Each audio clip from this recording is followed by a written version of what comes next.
Yes. May it please you, my ladies, my lord. Yesterday we finished with the Defective Premises Act.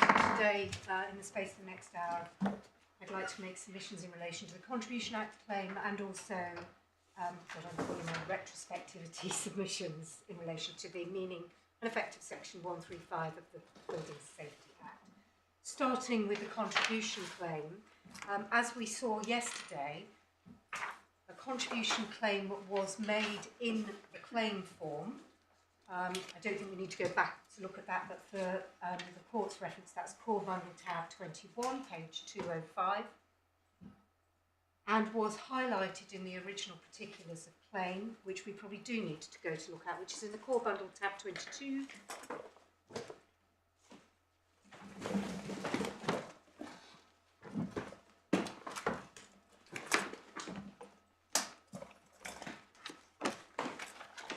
I've got the amended ones there. That's the amended particulars of claim, my lady, yes. But if you look in a moment, if I could draw your ladyship's attention to page 231, we've got the contribution claim both in its original form struck through and its new form. And the first reference I gave you in tab 21 was to the claim form, whereas we saw yesterday the claim was instituted in relation to all forms of breach and contribution. So originally, the contribution was intimated to be in respect of further payments, but by amendment, the contribution is added in respect of the payments or the sums already particularised in paragraphs 48 and 48 of this particulars of claim, which are the particulars of loss and damage. And as my learned friend frankly observed to the Deputy Judge during his application for permission, BDW accepts that it could not have brought a contribution claim prior to the coming into force of the Building Safety Act, because in those circumstances it would have fallen foul of the provisions of Section 1(2) of the Contribution Act. We're going to look at that in a moment. Its argument was that in the light of the coming into force of the Contribution Act, of the Building Safety Act, I do apologise, claims which it didn't have now become available to it. And the way in which that's put, one can see if one looks at paragraph 49A through to 49. If we just look for the first moment at 49A and 49B, which is the way in which the claim is made.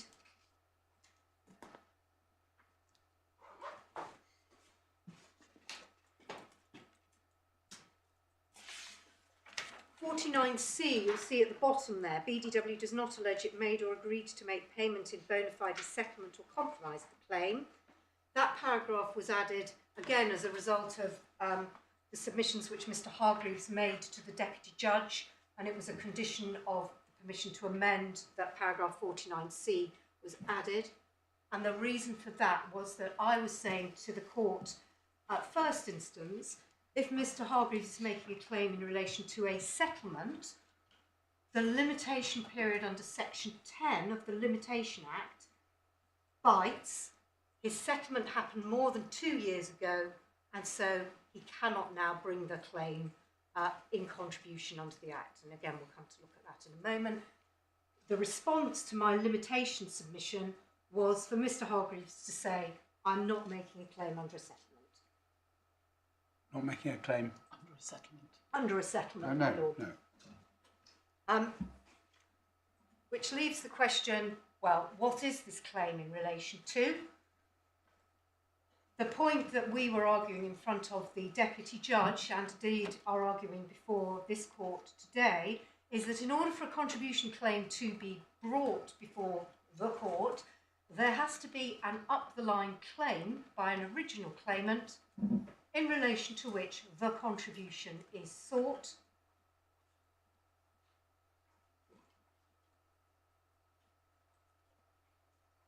Mr. Hargreaves says that is wrong and he doesn't need to show that there is an up-the-line claim. All he needs to show is that both of us would have been liable to somebody.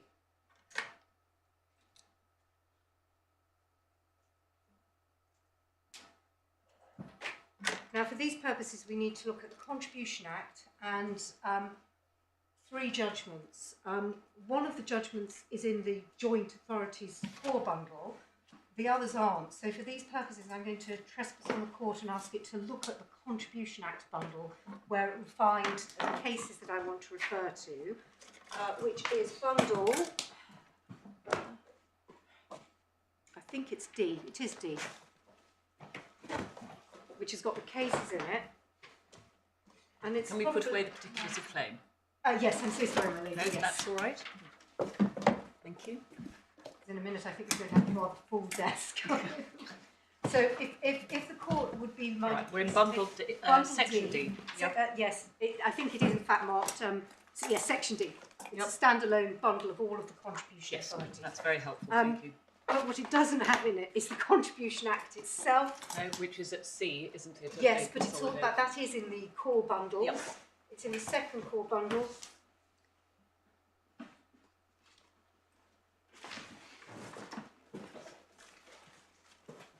Can I just be very picky? I really like the legislation right at the beginning of my first bundle of authorities. Because so often one wants to have it open when you're working through the skeleton arguments and the judgment, and it gets at the very back of a second, third or fourth bundle. Yes. Having said that, the bundles are immaculate, and I'm very grateful to whoever in your team has prepared them. I realise what an enormous amount of work's gone in. We're Which is grateful why I for that say I'm just observation, picky. my lady, because we had hoped that we would provide bundles which would be of some assistance to They the really court. were.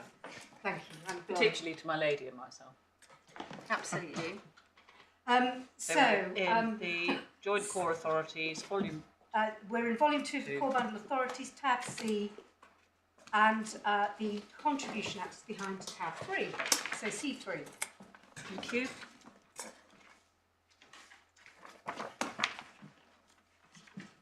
All right.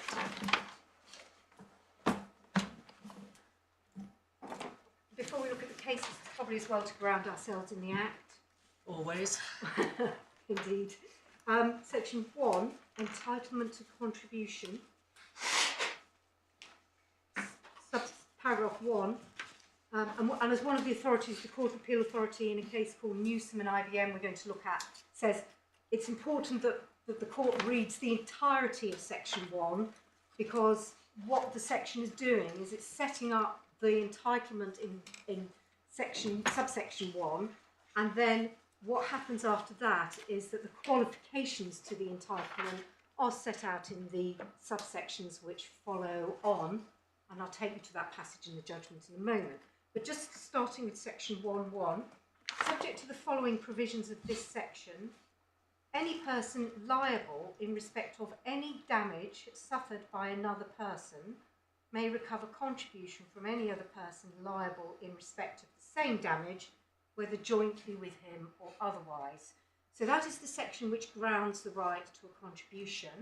We say that that section necessarily requires somebody to have made a claim in relation to damage.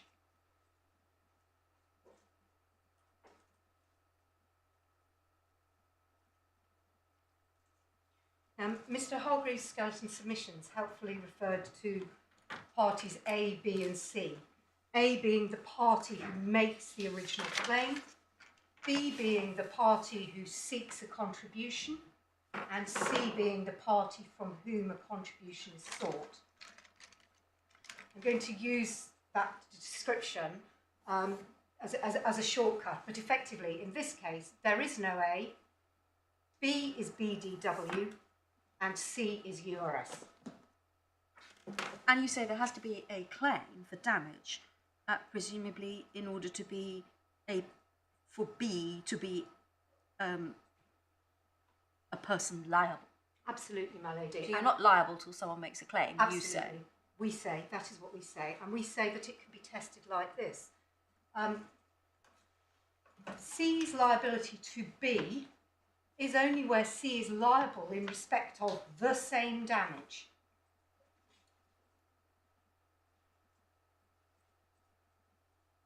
And in order to know that, one has to say, or one has to ascertain what that damage is.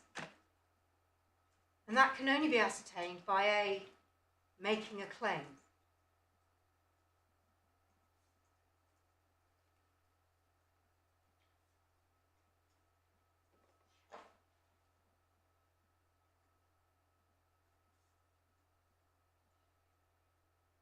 And we say that one can see that thread running all the way through section 1, subsections 2, 3 and 4, and indeed 6.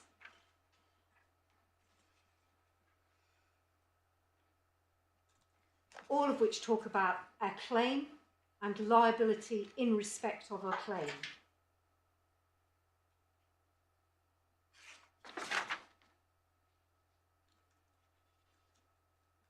But we don't have claim in 1, do we? You do, my lady.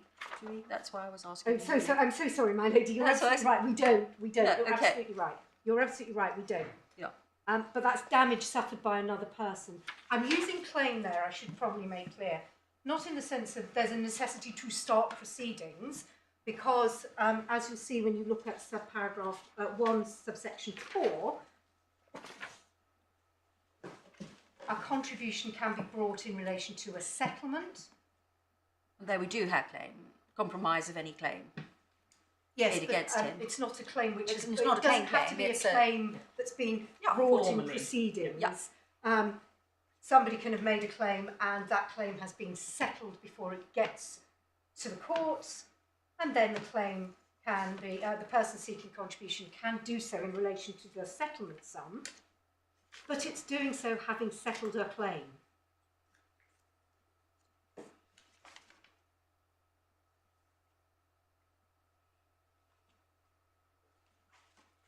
We say that in all of the cases in which the court has been asked to consider the Contribution Act, there is not one in which a claim of some sort has not been intimated by A up the line.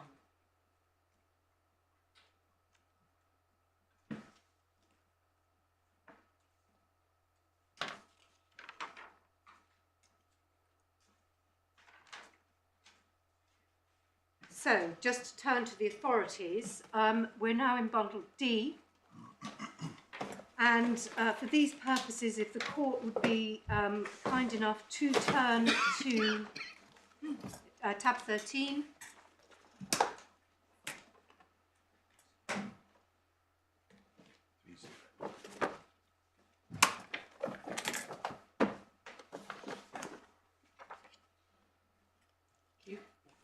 This is a Tab 13. Sorry, I'm so sorry, my lord. Tab 13. IMI PLC. IMI, yes. Yep.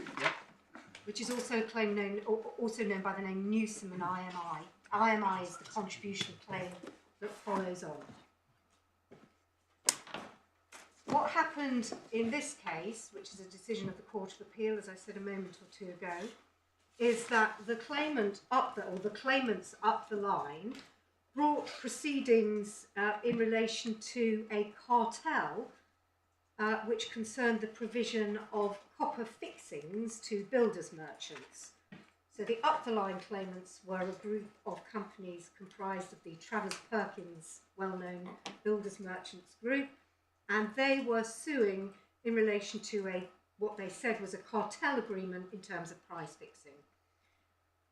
That claim was settled, so the up-the-line claim was settled, and at first instance, Miss Justice Rose was asked to decide a preliminary issue about the effect of the settlement on the Part 20 claims.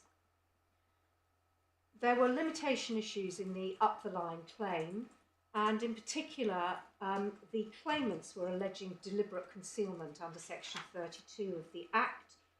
And there were issues between the defendant and the third parties about the extent to which the deliberate concealment defence needed to be proved in the Part 20 claims down the line.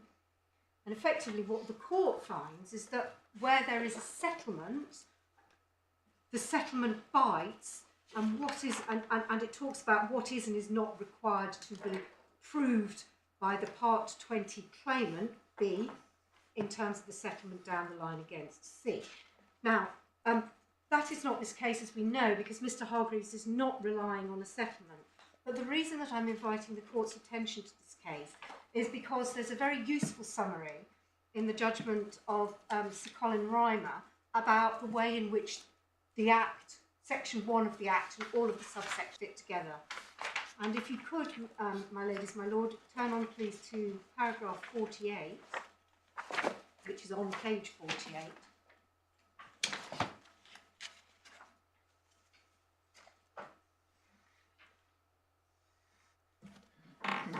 The judge sets out a summary of how Section 1 of the Contribution Act works. And I just invite the court's attention, please, to paragraphs 48, 49, 50 and 51.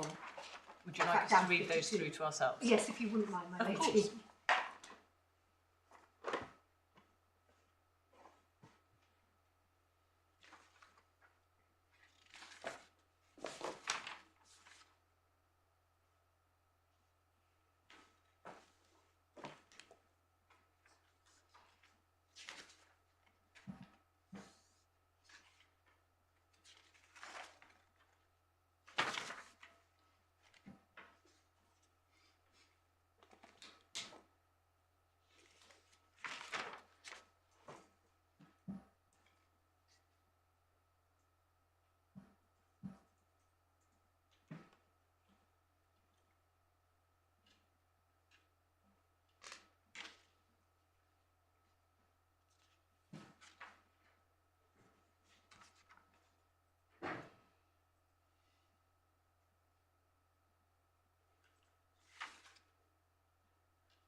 We say pregnant within that description is the necessity for a claim to be made. Now, I accept that, of course, because on the facts of that case, there wasn't a claim made.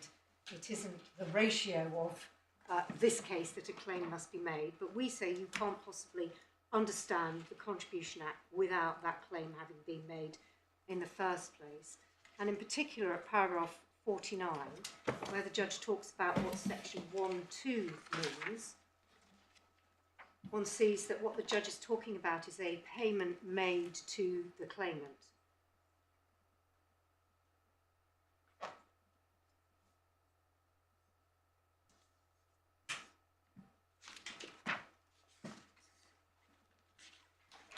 Now, as I say, I accept that that case does not deal with the matter before your lordship, your ladyship's, my lord, but what it is, I say, is useful, a useful aid memoir as to how the section is to work. A case which does deal with what is required in order to start a claim in contribution is the Kazakhstan case, which was a first instance decision before Mr. Justice Leggett, followed up with a Court of Appeal decision by Lords Justices Longmore and David Richards. And I'd like please to look at both decisions.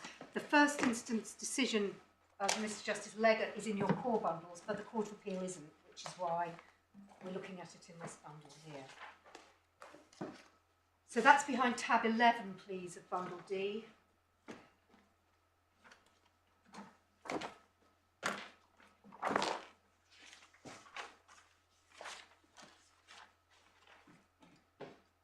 Now again, a case very different to the facts of this case.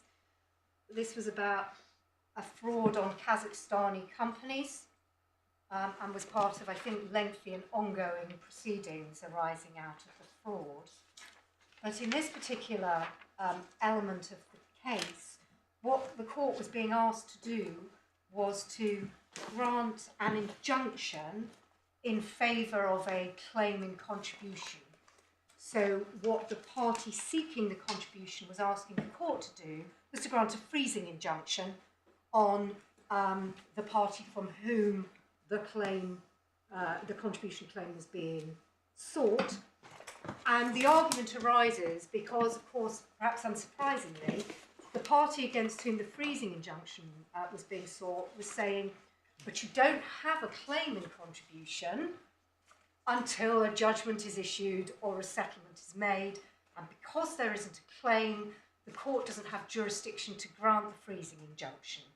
So that's the context within which this dispute is considered and emerges by the court. The first part of the judgment is all about what is needed to be proved when a party settles. So in that case, B had settled with A in relation to a fraud. C in that case was seeking a contribution from B in relation to the fraud, but was positively denying that there'd been a fraud, and the court was being asked, can you effectively deny a fraud and assert a fraud at the same time? And that's the first part of the judgment, and you don't need to be concerned with that. The bit which is of relevance to us starts at paragraph 54 on page 9, which is headed the no cause of action argument.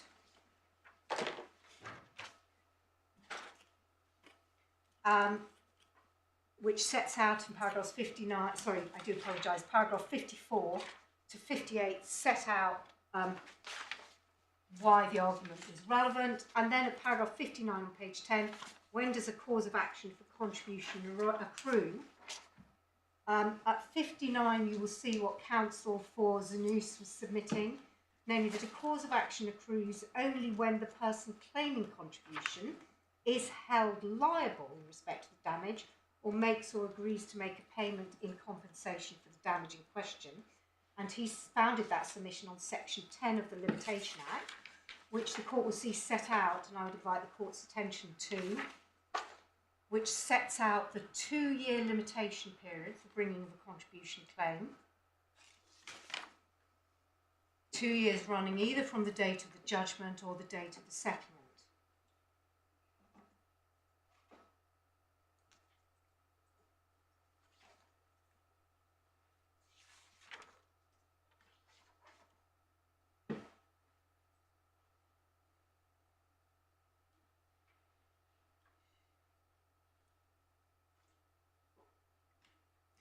Paragraph 61 goes on to say, counsel for Mr. Zanus submitted that as D2 has not been held liable or agreed to pay any compensation to the claimants, he does not have any presently constituted cause of action for contribution against Zanus, but only a contingent claim. D2 therefore has no basis on which to apply for a freezing injunction. So that was what Zanus was saying. Counsel for D2, their argument is set out in paragraph 62. D2's stance started from the premise that the Contribution Act creates a cause of action in its own right, the ambit of which is to be discerned from its terms. Mr. McGrath submitted that the elements of the cause of action to be found in section 1.1 of the Act read together with section 1.6. The combined effect of these provisions is that a person whose liability has been or could be established in action brought against him by a claimant who has suffered damage is entitled to recover contribution from any other person whose liability in respect of the same damage has been or could be established in such an action.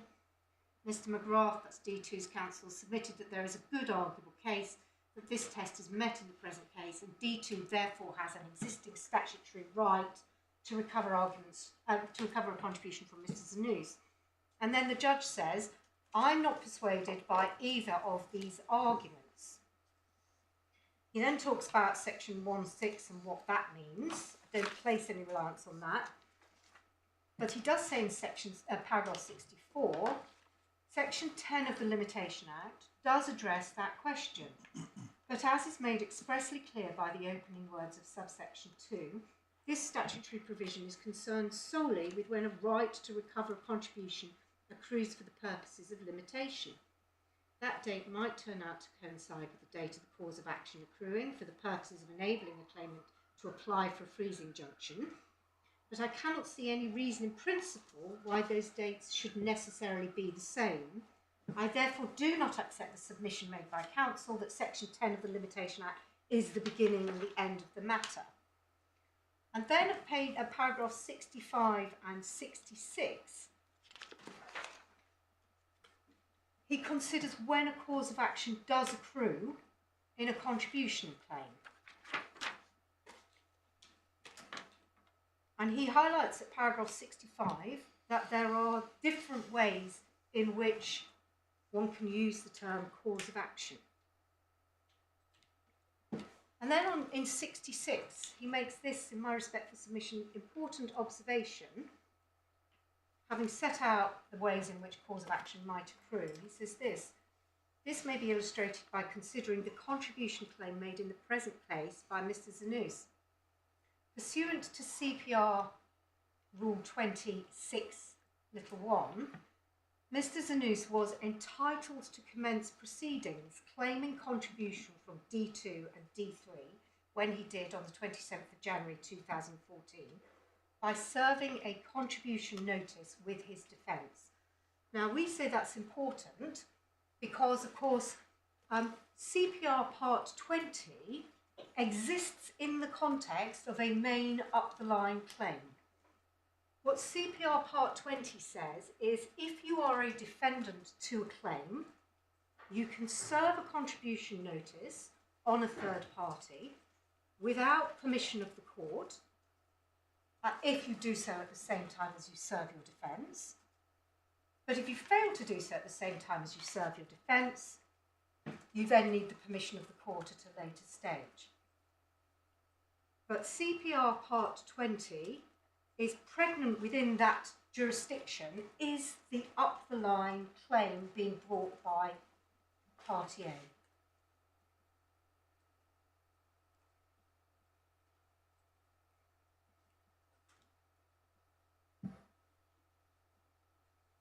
And it is on that ground, the fact that claims are allowed to be brought in the main action, claims for contribution, notwithstanding that, of course, under the Contribution Act, the right to a contribution doesn't crystallise until there is a judgment or a settlement, that the court in Kazakhstan finds that there is a cause of action sufficient to ground a claim for a freezing injunction.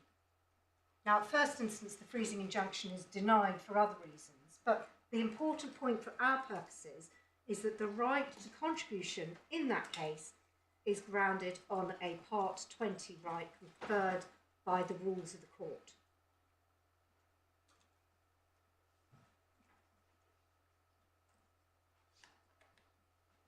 Thank you. The Court of Appeal, whose judgment can be found behind tab 12,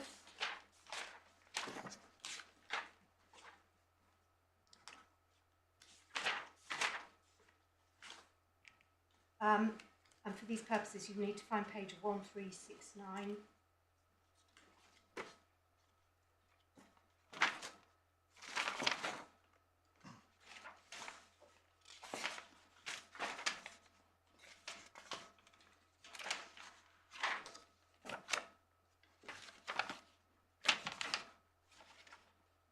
And I'm looking at paragraph 24, which is right at the bottom of the page, where Lord Justice Longmore says, the judge dealt with this argument in an exemplary fashion. I think that's what every first instance judge wants to read from a Court of Appeal, which I find You will find that the judge at first instance did rather well in the end. Yes, I think that's probably right, my lady. Even though I noticed he was reversed. He was indeed, my lord, but on this point not. He acknowledged there had to be existing proceedings which presupposed the existence of a cause of action in order to support a freezing injunction. He said that Section 10 of the 1980 Act did not address the question of the time when a person is entitled to seek contribution. And then the judgment goes on to say the requirement of cause of action is that the applicant should have a right to commence proceedings claiming the substantive relief in aid of which the injunction is sought.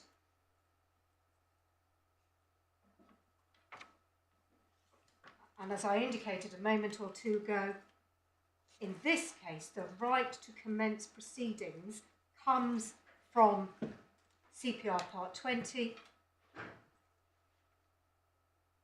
which in itself is predicated on an up-the-line claim being instituted by A.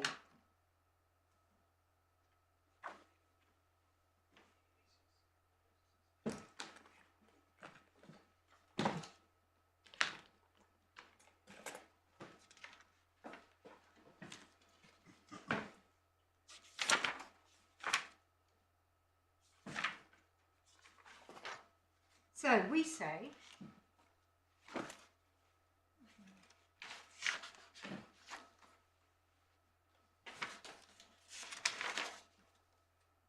the right to a contribution is a right to a contribution in relation to damage suffered by another person, and that requires a claim to have been made by another person.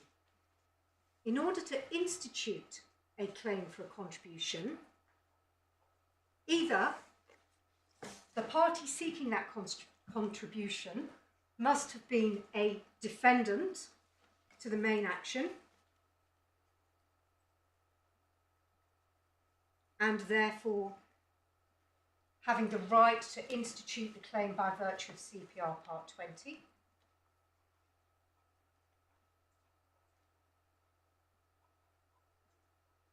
or it must be suing on a judgment it's already obtained, or it must be suing on a settlement.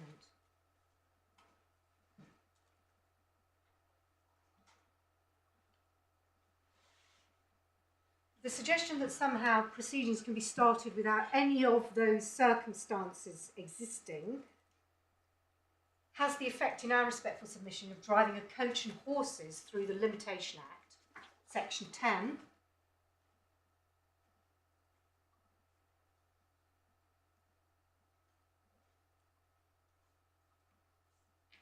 and the reason for that is that because BDW's claim doesn't depend on a settlement or a judgment,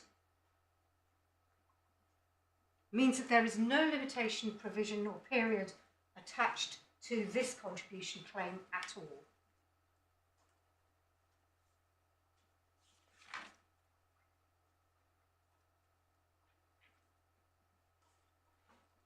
And that, we say, would be a remarkable conclusion. And so for those reasons, we say that permission should have been refused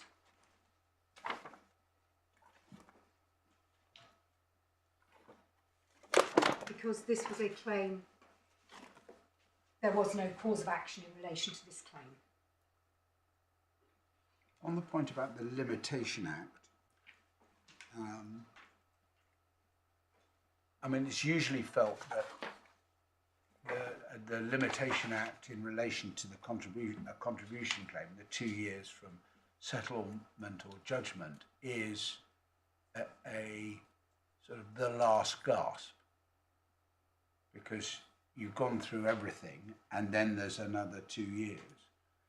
In the circumstances here, it would all be dealt with long before that. Well, no. Because you wouldn't have, you wouldn't be requiring a purchaser to go through hoops to fulfill the personality of A in the examples that are being used. And A's claims would have been addressed, and any contribution would have been addressed long before you get to the long stops provided by the Limitation Act. Now, in those circumstances, A would have made a claim, and the claim would have been adjudicated upon. And so, and when your lordship started by saying it's usually the last gasp, and it is usually the last gasp. The reason, of course, why it's usually the last gasp is because 9 times out of 10, the contribution proceedings will have been brought in the main action. So the court will have before it the person making the claim, the defendant to that claim, and the person from whom a contribution is sought.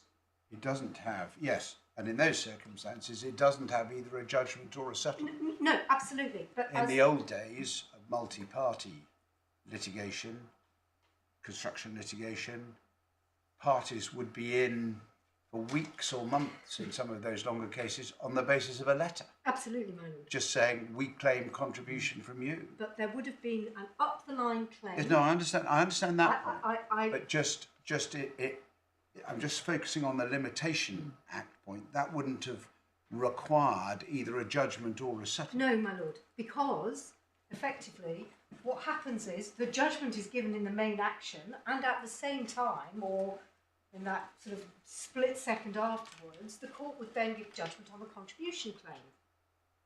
So you're leaving aside the limitation point then, your bottom line is effectively, to borrow a phrase from somewhere else, it's a conditioned precedent that there has to be a claim. Absolutely, my lord, yes. Yeah. It's a very neat way of putting it. Yeah. And we're not saying a claim has to be instituted in proceedings, just to be clear about that. I'm No, not you saying made that clear before. I'm obliged. You say a claim is given, you give that the broadest possible. I do, my lord, yes. So the authorities show that a claim can be made and then settled and then proceeded without it having reached this court. It might have been settled in mediation, for example, or something like that. And then the parties are suing on the settlement. And then they take the benefit of Section 1(4). And again, to be clear, I'm not saying that if down the line there is a settlement, then somehow or other there wouldn't be a contribution claim. What I am saying is that at this point in time, when Mr. Hargreaves expressly disavows a settlement and is not facing an up-the-line claim, he cannot have a claim in contribution.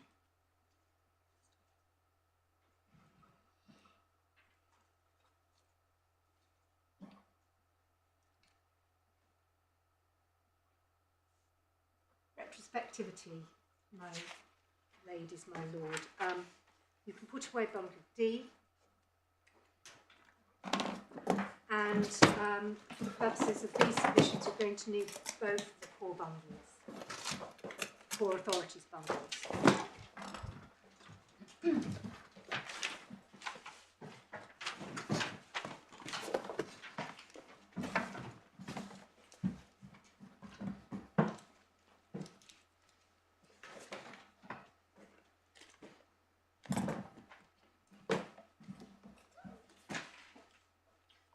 I'm going to start with the second authorities bundle, and we're back in statutes. Thank you. I'm afraid, I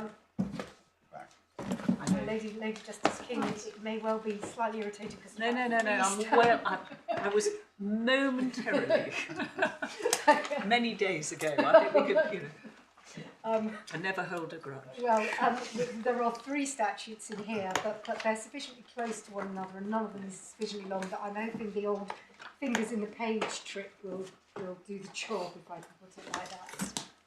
We're going to start with the Building Safety Act, which is behind tab C5.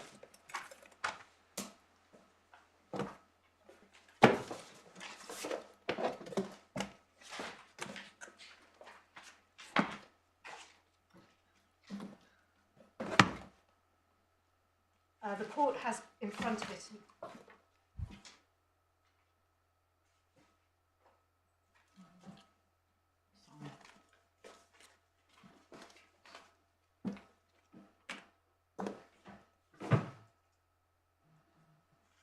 I had it 1 moment ago.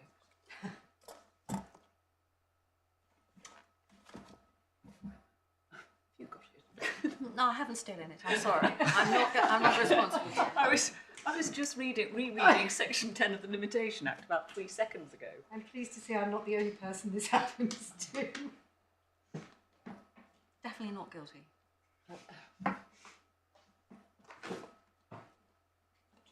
It's joint core, it's called, isn't it?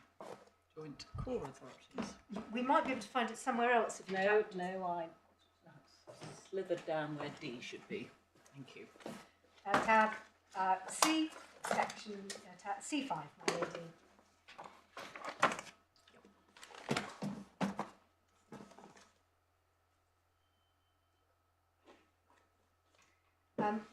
We've copied for the court's consumption the entirety of Part 5 of the Building Safety Act 2022, which, as I'm sure the court knows, is the legislature's response to the Grenfell tragedy.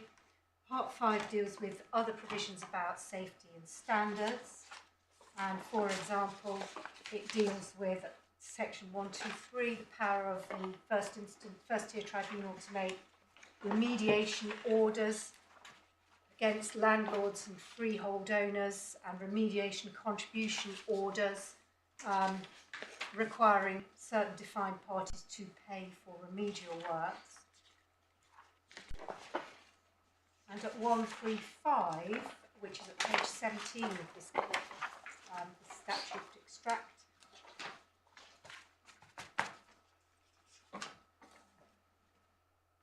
section 135, limitation periods. Section 1351 introduces a new provision to be inserted into the Limitation Act, which is to be a special time limit for certain actions in respect of damages or defects in relation to buildings. And the special time limit is in relation to claims made under either Section 1 or 2A of the Defective Premises Act 1972 or Section 38 of the Building Act 1984.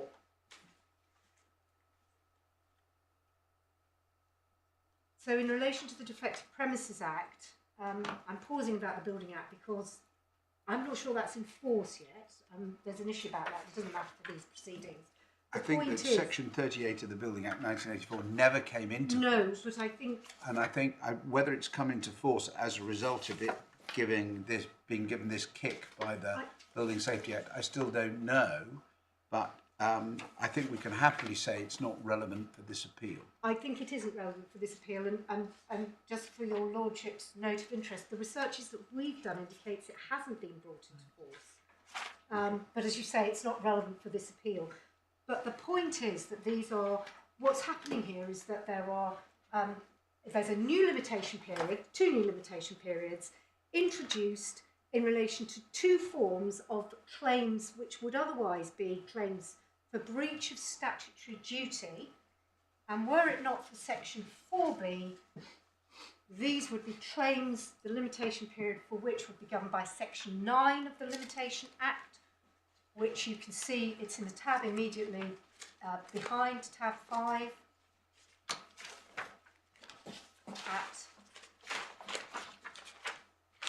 at page 6 of that tab.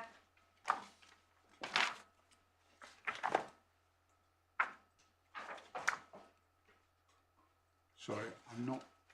After tab 5, I've got section D. It's before 4, my lord. I'm so sorry. No, don't worry.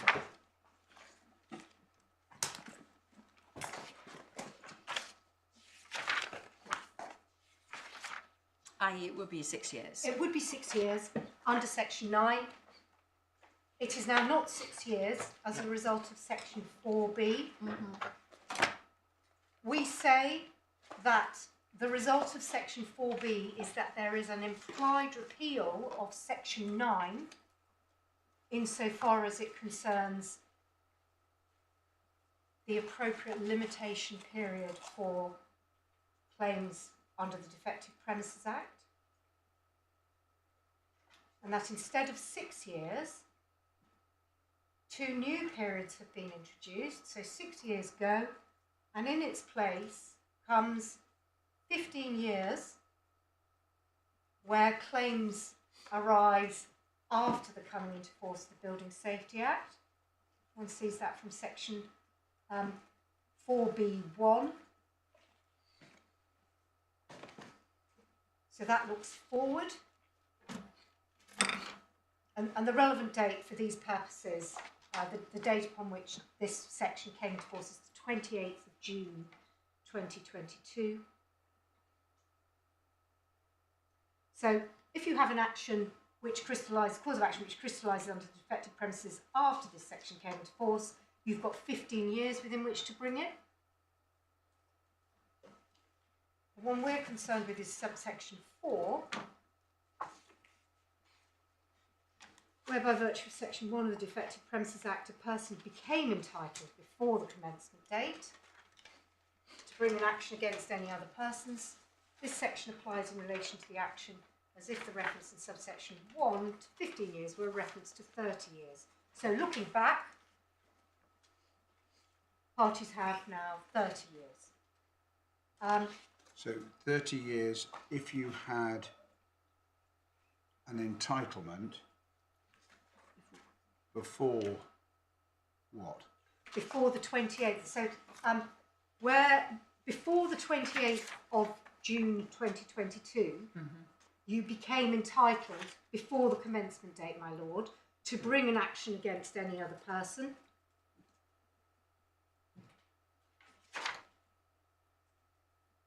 So what subsection 1 is doing is looking forward, becomes entitled. Yeah. What subsection 4 is doing is looking backward, became entitled.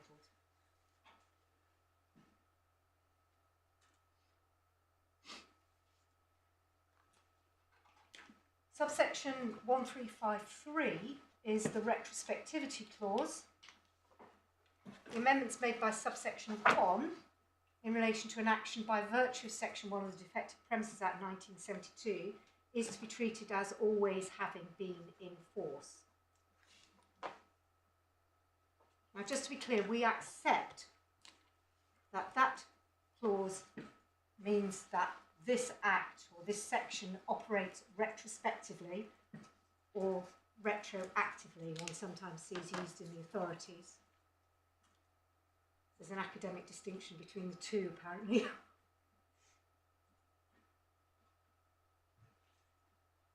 So you accept it's retrospective? We do, my lord. The question for this court is the extent to which the retrospectivity, which we accept is conferred by section 1353, affects this claim, which was commenced in March 2020.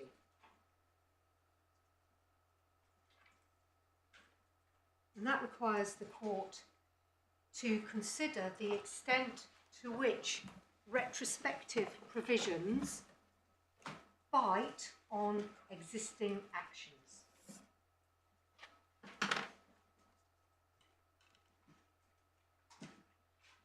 So it's whether an existing action comes within became entitled.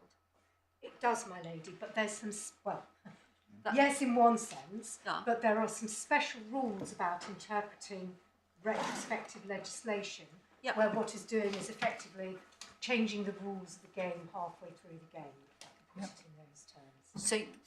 So in effect, the effect of your submission is if you became entitled before the commencement date, but you hadn't commenced an action, that would be okay, and you would have the extended period. Yes. But you're presumably saying if you have commenced an action, then it doesn't apply to you. Yes, that is exactly what we are That's a saying. bit odd, isn't it?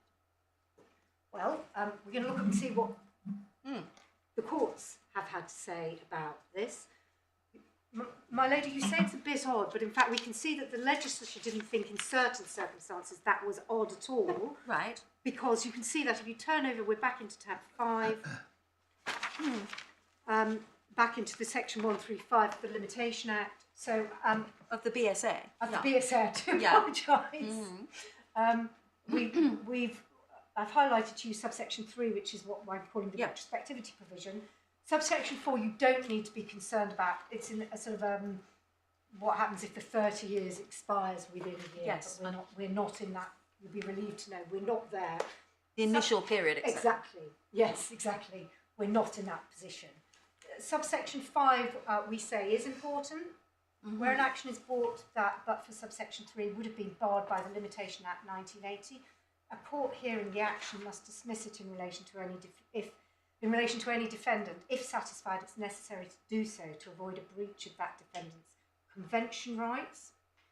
And then subsection 6.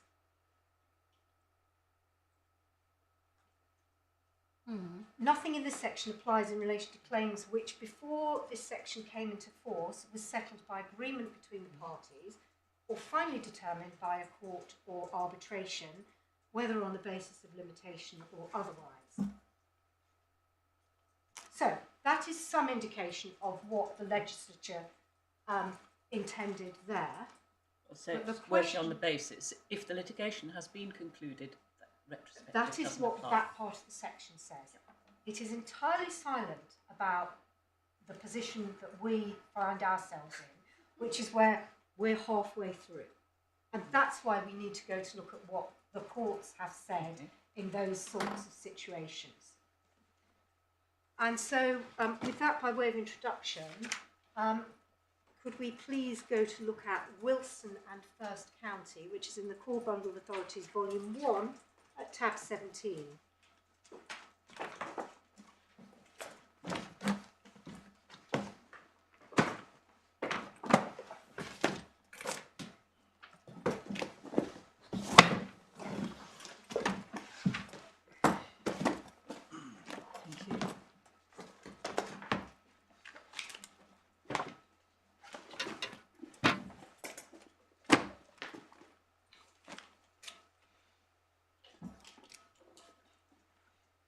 Wilson and First County Trust is a decision of the House of Lords, and it concerns the Consumer Credit Act and the interpretation of the Consumer Credit Act against the background of the coming into force of the Human Rights Act. The Human Rights Act, as this court will be well aware, requires courts to construe legislation, any legislation, in a way which is compatible with convention rights. And so when looking at the Building Safety Act, again, the court is required to construe this act in a way which is compatible with convention rights.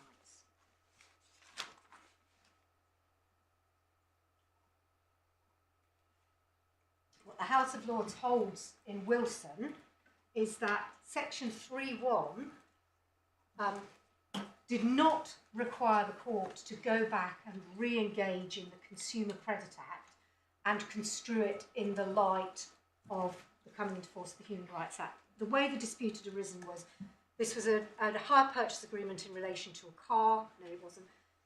Somebody had bought a car and then sent it off to a pawn shop and taken out a loan on the back of it. The pawn shop gave a piece of paper which didn't comply with the requirements of the Consumer Credit Act in terms of specifying the precise amount of the loan that had been taken out. The effect of that under the Consumer Credit Act was that effectively one put a line through the loan, and it was to be taken as being null and void.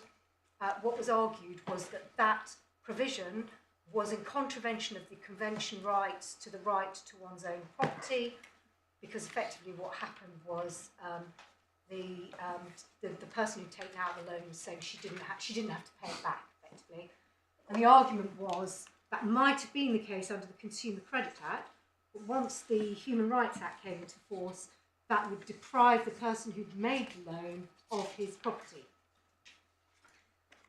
And the court was asked, effectively, what is the effect of Section 3, and did it require the court to go back and re-look at a statute which it had construed prior to the coming into force of the Human Rights Act against the background of the Human Rights Act. It's being accepted that if that was the case, the Consumer Credit Act would be incompatible with the Human Rights Act. The House of Lords held that it couldn't have been Parliament's intention that Section 3.1 would alter the existing rights and obligations of the parties before it. So again, importantly, the Human Rights Act doesn't contain that clause that we see in section 1353 of the Building Safety Act. There is no express retrospectivity clause. So I'm not suggesting that this case is analogous. The reason that I'm taking the court to this case is because of the provisions and in terms of the manner in which the court says that any court must approach construing retrospective legislation. And those are principles on which I do urge this court to have regard. The starting point is Lord Hope on page 851.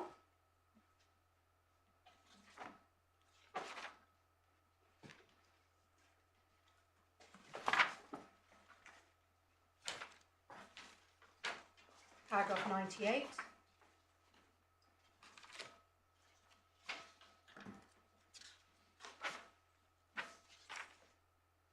There is the general presumption that legislation is not intended to operate retrospectively. That presumption is based on Well, concepts. do you want us to read this? I mean, Yes, I'm conscious of yes, time now, I am too, my lady. So, which bits do you want to just read paragraphs 98 and, yeah, just 98, my lady. Certainly.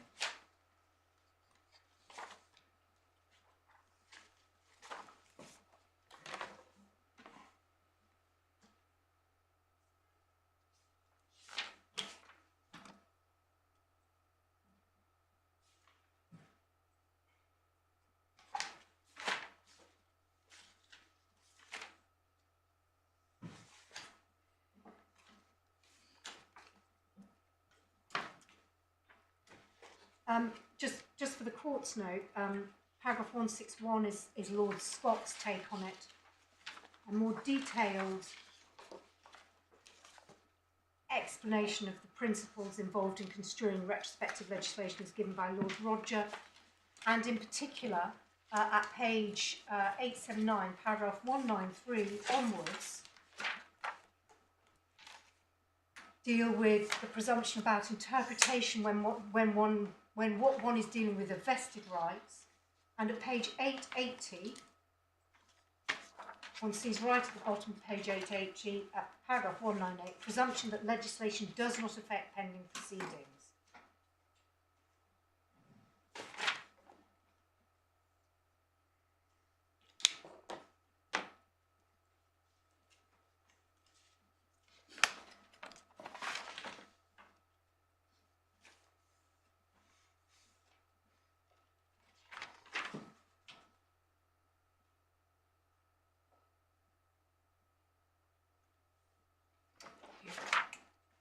What that is saying is that the court is looking for clear words that Parliament intended to take away existing rights. We say those clear words are absent from this statute. That's a common law presumption. The same presumption applies if one approaches the question of interpretation of this statute in accordance with the European Convention of Human Rights, Article 6 of which guarantees parties the right to a fair trial.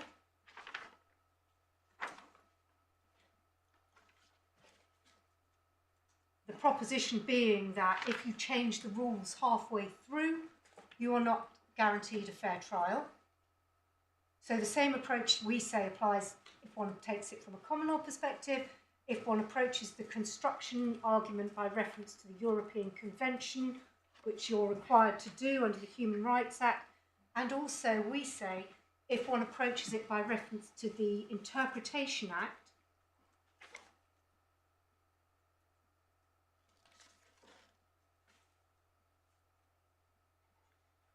section 16 of which is in the bundle behind tab C2.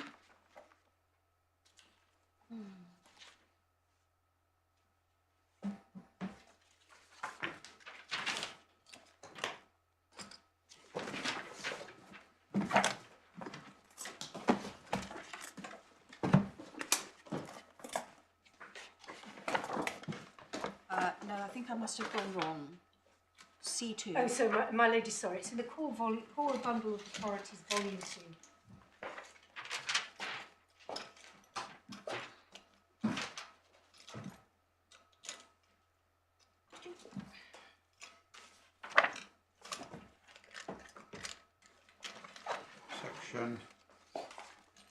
Section 16, my lord. 16. And it's on page 6.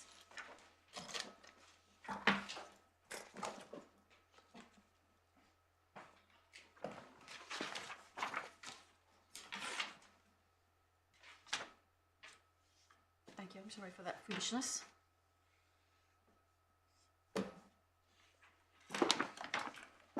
We say, as I indicated to the court a moment or two ago, that this section, section 135, introduces an implied repeal of the Limitation Act, section 9. In those circumstances, the court is looking for a contrary intention in relation to 16(1)(e), any legal proceedings ongoing,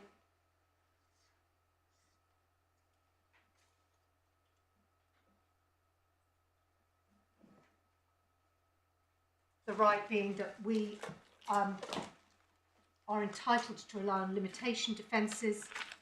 For that, I cite U Bon 2, which we looked at yesterday, and I won't go to again today. So that's a very quick whistle-stop tour through, but effectively, in terms of existing proceedings, you have to construe this in a way which looks for clear and certain words that what Parliament was intending to do was take away existing rights under existing proceedings. I think I've done that in about 61 minutes. So on this point, you accept that it did affect accrued rights, because it expressly says so, changes it from 15 to 30 years. So the point comes down to the effect on those involved in ongoing proceedings.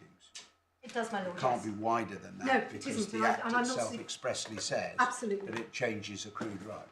Absolutely, and I'm making it very clear that that is the effect of my submission. Yep. It's only in relation to these parties and these proceedings. Now, finally, did you want to, we flagged it up, or my lord flagged it up right at the beginning, the possibility of whether you wanted to add anything on doomed from the start. It isn't, so far as I understand it, that is no part, it is not a submission being made by my learned friend. I am not making that submission to the court. If my learned friend is intending to make a submission that matters a doom, that this is a doom from the start case, then I will address it in reply if that Certainly. is convenient to the court. That seems very sensible. Thank you very much. Any other questions? Any questions? Thank you very much. We're extremely grateful for your very helpful submissions. Yes, Mr. Hargreaves. My ladies, my lord. Just let me rearrange the furniture a little bit.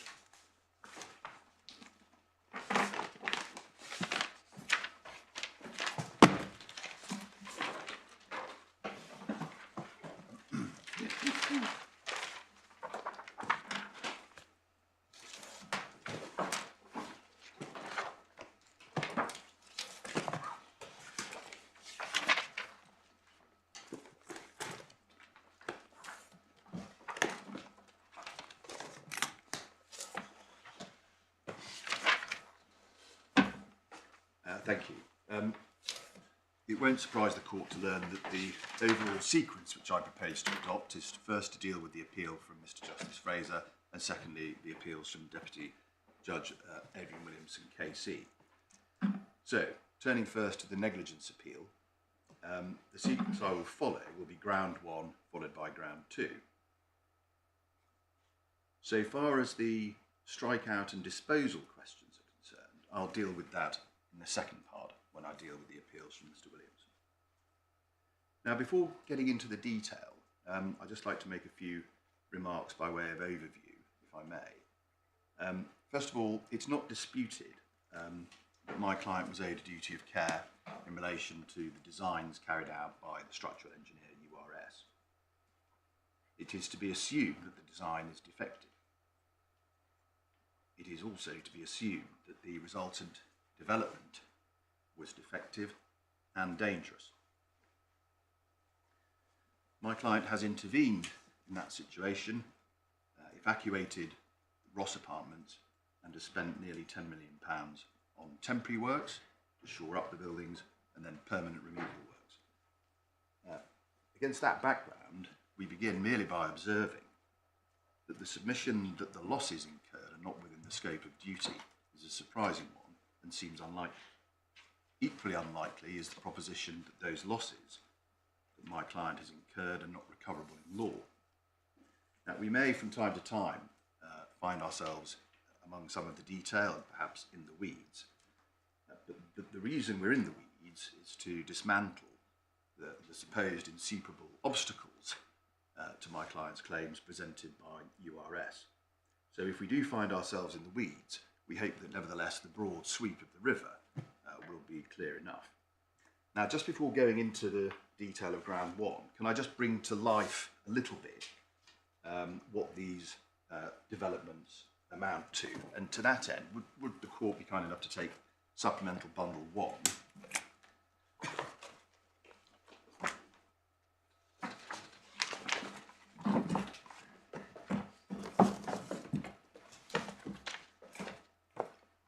And at divider 1, there so happens to be some further information in respect of the claim form, but it's of interest because we can see the block. So if the court turns to page 3, please. So the first development that we're concerned with is Capital East. As you will see, Capital East consists of 5 blocks: Adriatic, Alaska, Atlantic, Oceanus and Ross, so that they all give you the impression of being rather cold. And then moving along, we can see the number of units in the penultimate column. The total is 388 units for the court's note, and the number of stories, 10, 18, 10, 10, 15. So that's a substantial development. Over the page, Freeman's Meadow is the other development that we're concerned with. On this occasion, there are 7 blocks. We can see the number of units in the ultimate column. The total is 224, and in each case these are 6-storey blocks. Now, if one just assumes for the sake of argument that there are 2 persons living in each apartment, then that's just over 1,200 people who we are dealing with. So I said I'd turn first to ground 1. Ground 1 is that the scope of duty did not extend to the losses. Our respectful submission, that cannot succeed for these reasons. First of all, the duty of care in this case and in many others is concurrent with and coextensive with the contract. The scope of duties is therefore found in the contract. The scope of duty is to produce appropriate structural engineering designs, and the applicable standard is reasonable skill in care. The risk of harm against which the duty is to guard is that negligent structural designs lead to a building which is structurally defective instead of being structurally sound. The judge at paragraph 49, we didn't go there because I can read it out, his determination of what the risk of harm was that the duty had to guard against in our submission is unimpeachable. He said, quote, "The risk of economic loss that would be caused by a construction of a structure using a negligent design such that it was built containing structural deficiencies." We say that's absolutely right. And fourthly, the fruition of the risk, which is the next stage in the NBS analysis, the fruition of the risk is, of course, then the construction of the structure with a negligent design leading to a defective structure. Now, respectfully, in our submission, there's no scope of duty issue here at all. We're not in a grey area. We're not in uncertain fringes. We are right bang in the middle of the scope. And on this basis, assuming that it was reasonable for my client to carry out the works, and leaving aside causation, mitigation, and so on, we submit that there's no answer to BDW's tertiary case.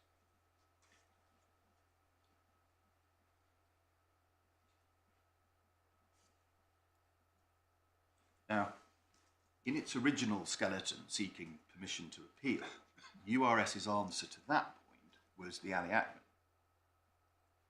We haven't heard about the aliagment in Maloney Friend's submissions, and she hasn't relied on it. It was an impossible submission because in an economic loss professional negligence claim, there's no need for a proprietary interest in order to be able to make a claim. So the answer now offered is that the losses are irrecoverable because my client sold for full value. But respectfully, that is to ignore the full picture. The full picture contains... Hang on a minute, you're going quite quickly. I'm sorry, Lord. That's right.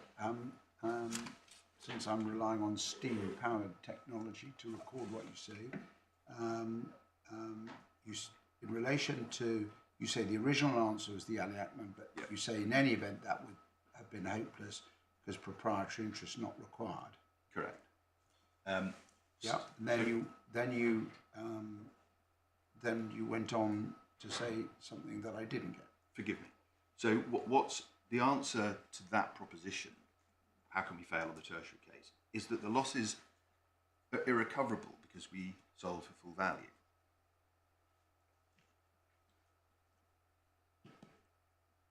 That ignores the full picture.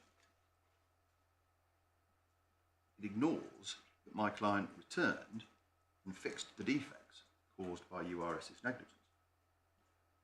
Now, You're being accused, in effect, of being a meddler. I don't think it's been put like that, But it is perhaps what it amounts to. But there's a straightforward answer to the idea, which is I'm not a meddler. I built the development. I built the developments in reliance on the negligent designs of URS. And so when presented with a situation where I learn, by reason of investigating another design of URS's, which is going to cost £50 million to put right, I discover that there are errors in the design on this set of developments. Well, what is my client supposed to do in those circumstances? What it did was, it went back, quite properly, remedied the defects. The real question is, how does Maloney Friend's submission get off the ground in the first place? Because I've made my submissions. My submissions are the duty of care was what it was, the scope of the obligations to carry out appropriate design work. That wasn't done so that the building was defective, and I went and fixed the building as a result of that. It's impossible to see how that can be meddling, respectfully. There was some dialogue between my Lord Justice Coulson and Maloney Friend in relation to this, where my Lord was asking, well, did the duty cease to apply or something when you sold your interest in the development? Of course, the answer to that is no, it didn't. The duty was there. Actionable damage had already occurred, but I have to come on and develop that. And then loss occurred, damages that would reflect that loss, occurred when I carried out the remedial works. But actionable damage had occurred a lot earlier, but I'm now straying into future submissions. So we simply say that the loss, because remember the submission that we're dealing with is the scope of duty didn't extend to the losses. The losses are precisely the losses that one expects to see where a designer produces negligent designs and a building that results from that is structurally unsound. Now, that's the overview in relation to our submissions on ground one, recalling that ground one was also concerned with MBS. There are three more elements to our submissions on that. Number one, I'm going to look at some cases which show that where a builder or developer has repaired, even after parting with his interest for full value, he's nevertheless been able to recover damages. There's 4 cases.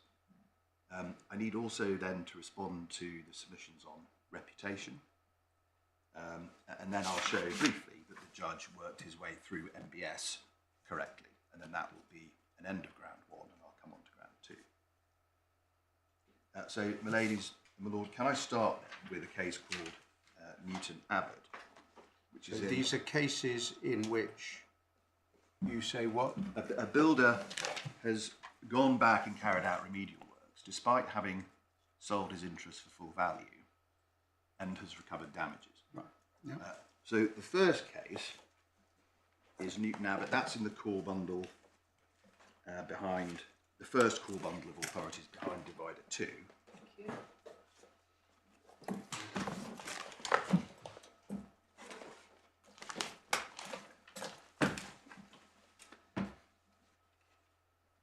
This is a very brief judgment of Mr. Justice Roche, as he then was. And if we look in the headnote, first of all, the defendants agreed to build for the plaintiffs a number of houses in accordance with certain plans, the work to be carried out to the satisfaction of the surveyor of the Urban District Council. Houses were completed, plaintiffs over the page sold them at a profit. In fact, the express agreement to cement and the implied agreement to do the work properly had been broken, and on complaint by the purchasers, the plaintiffs carried out repairs to put the houses in habitable state, and they sued the defendants for the cost of repairs. The defendants contended they were under no liability because the surveyor had checked everything, so those sorts of arguments are never new.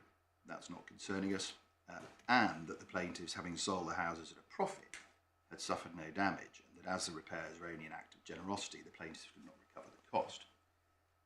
Held, and then on the second point, 4 lines down, the plaintiffs were entitled to recover the difference between the value of the houses as they ought to have been when completed and their value in fact. And I'll come on to the measure of damages, which is slightly surprising in this case, but I'll come back to it. The short point is that the council had asked for the diminution in value rather than the cost of repairs. So far as the text of the judgment is concerned, it's right-hand column, right at the bottom, about 8 or perhaps 10 lines up. Then it was said that no damage had in fact been suffered by the plaintiffs. It was not correct to say that, for they had been bound in honour and business expediency, if not in law, to put the defects right. But that was really immaterial. The true rule to be applied was that the plaintiffs must recover as damages the difference between the value of the houses they ought to have been when completed and the value of them as they were in fact. And then he assessed that value. No doubt your lay client would also say that it was a matter of honour and business expediency to put it right was. That is immaterial to the... To put it at its very lowest, yes. Well, can I just then skip out of the core bundle and incur my first penalty point in file A2? Because although that is a very brief and relatively elderly judgment, it's nevertheless been cited with approval in the Court of Appeal and without disapproval in the House of Lords. So I'd just like to make that good. So A2, divider 18, please.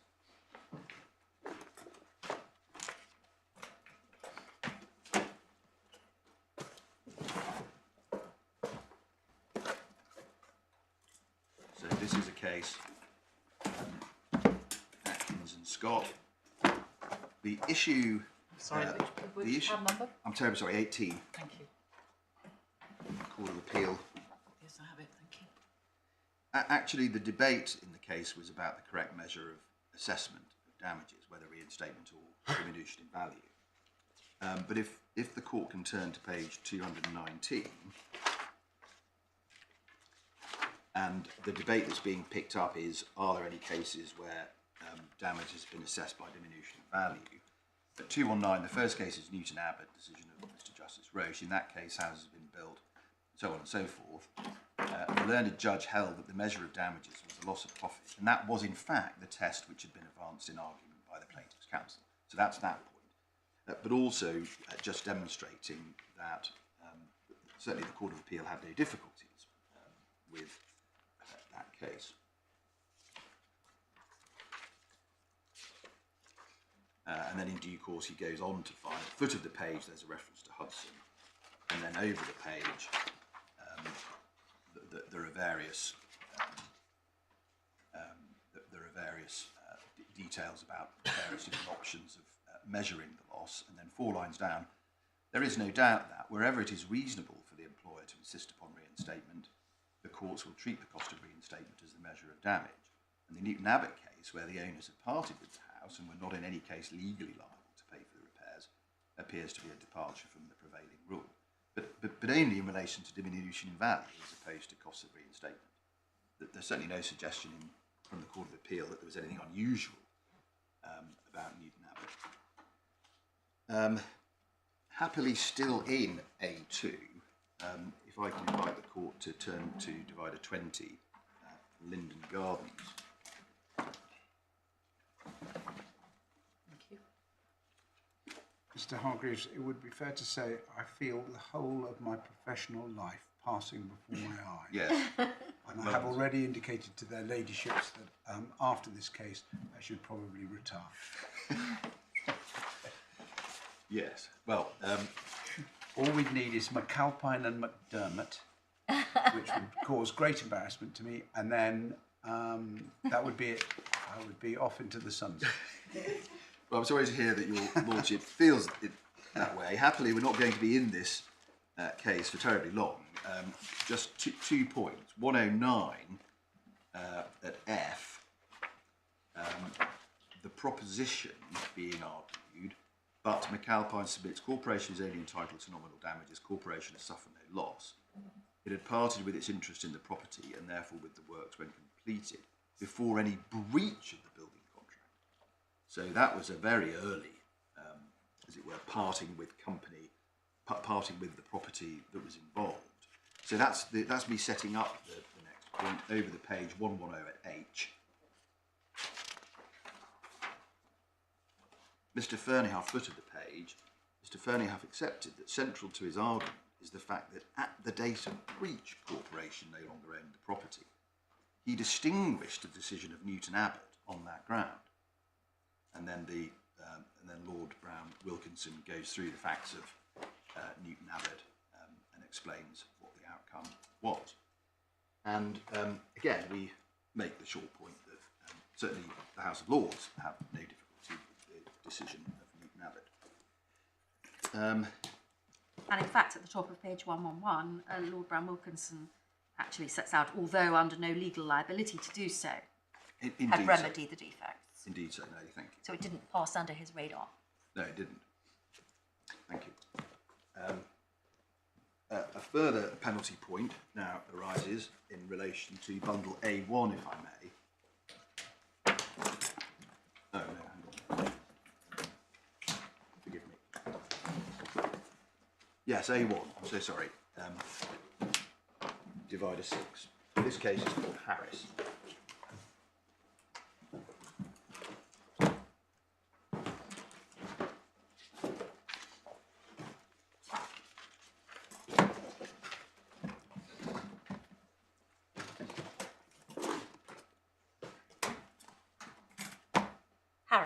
Harris, my lady, yes.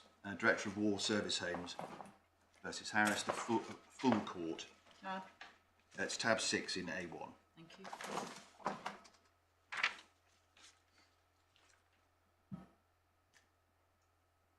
Yes. So in the head note, in an action for damages brought by a building owner against the builder of a number of houses, the builder substantially departed from the specifications, but defects were not discovered until after the houses had been sold and delivered. 1, the measure of damages recoverable for breaches is the difference between the contract price of the work or building contract and the cost of making the work conform, provided the work is necessary and is a reasonable course to adopt.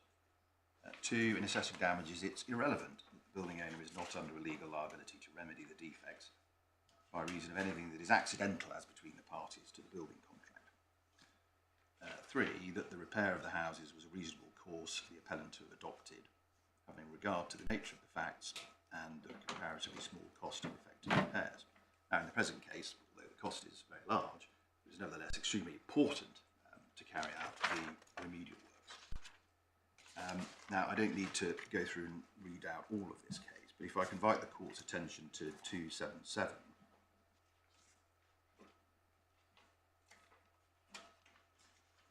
The penultimate paragraph, the learned trial judge, just above the second hole punch.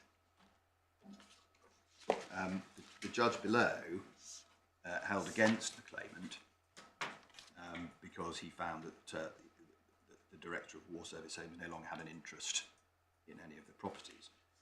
That was a decision that was reversed, and at the foot of the page they go through, the court goes through Newton Abbot, at 278 over the page. There's a discussion of a case called Belgrove. And if I can pick it up in the middle, just below the first hole punch, court says this: it's true that Belgrove was not a case in which the building owner had sold the building before bringing the action, but I'm unable to see any reason why there should be a different measure of damages in such a case. Nothing is said in Belgrove to support that. Drop a few lines. If the owner subsequently sold the building or gave it away to a third person, that would not affect his accrued right against the builder to damages according to the same measure. The fact that the building had been sold might be one of the circumstances that would have to be considered in relation to the question whether it would be reasonable to effect the remedial work, but assuming that it would be reasonable to do the work, the owner would still be entitled to recover as damages the cost of remedying the defects or deviations from the contract, and so on.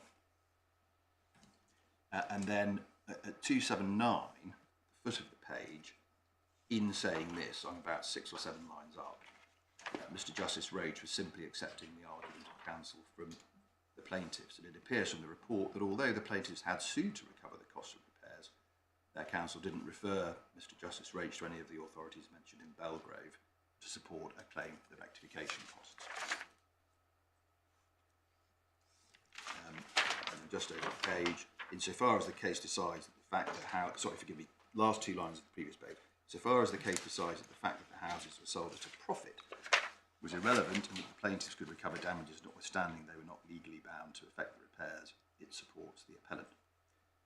Just pausing here, these are cases in contract, but we submit that it makes no difference, the fact that my claim here is in tort.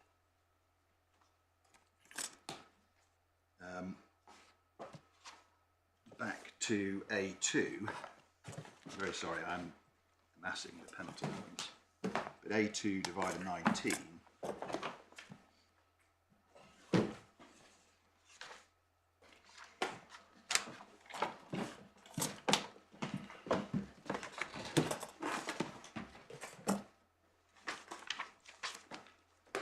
This case is called Orlit. This is the Supreme Court of Queensland.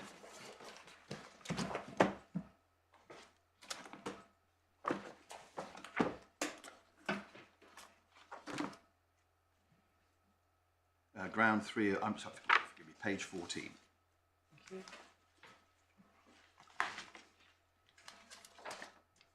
Ground 3 of the notice of appeal asserted that the trial judge erred in finding that the respondent could recover past and or future damages notwithstanding all the units had been sold to third parties after the structures had been built. His Honour held that this circumstance did not prevent the recovery of damages by the respondent. He relied on various decisions. So on. His Honour also referred foot of the page to National Mutual Life versus Coffee. His Honour was satisfied, and it was not contended otherwise here or below, that rectification of the deficiencies of the foundations, repair of consequent damage was a reasonable course to adopt. And then he cites from the case we just looked at, and then just above the bottom underlining of ground 4, above that he says we would disallow the appeal on this ground. And then one more case in this vein, please. This is in A5.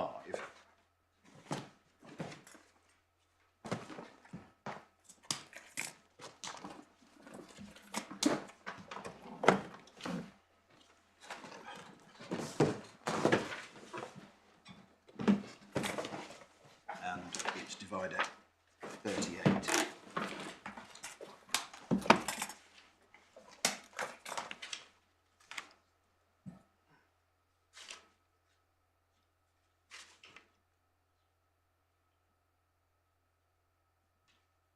In this case, looking at the head note for the moment, Global Net was a corporation which owned by 2 persons who were trustees of 2 trusts. Cornerstone was a building contractor, and a subsidiary was called Linwood. Global Net engaged Cornerstone the builder to construct a house using a design supplied by Linwood. Later there was damage, and then there were cracks. Up on the right-hand side, Global Net then transferred the property, together with other things, with a value on the property, to the trust. And Global Net and the trust sued in relation to the defective work, and the ratio is to be found at page 634 at paragraph 2.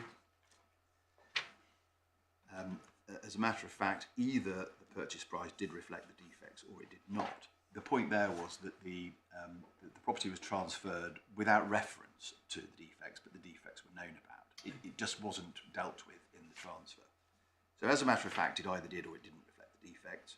On each alternative, either GlobalNet had suffered loss in that it sold at an undervalue, or the trust had acquired for full value property which is not worth its purchase price. So that's the finding that determines the outcome. But we go to this authority for some of the observations that were made by the court, in particular at 4, 7, 8 and 9, and I'm looking at the head note. So in 4, the court says this: the court should and would decide the case on the basis of the principle that wrongdoers should be held responsible for their conduct. The persons in the position of GlobalNet should be compensated for the costs they incurred in remedying such misconduct. The rule that a voluntary payment made on behalf of the debtor doesn't create an obligation on the debtor's part to reimburse or indemnify is certainly an important one in the context of guarantee and indemnity, but its relevance in the context of tort law was highly attenuated. And then 7, the law recognises the right of former owners to be indemnified in respect of remediation costs suspected to be incurred, even on a voluntary basis. 8, there was no principal basis to deny the recovery of costs already laid out.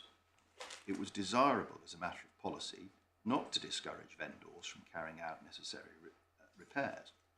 The fact that there was no expressed assignment of GlobalNet's cause of action in the sale and purchase agreement, in other words, to take the cause of action over to where the loss had been suffered by the trustees, did not outweigh the principle that tortfeasors should generally be held responsible for their callousness, might seem to be a bit strong, but for their negligence. 9, GlobalNet retained its causes of action. The repairs required in the building had been brought up at its cost to the standard it would have been had the negligence not occurred. It would be unjust and contrary to principle to permit Cornerstone and Linwood to avoid responsibility by virtue of dealings that are raised inter alios acta. Now, I won't now go into the judgment, and the burden of it's there. Can I merely give the paragraph reference? Please do, thank you. 1, 2, 40, 41, 48, 70, 71. Thank you. And may I turn then to our skeleton in order to draw this line of submission to a close.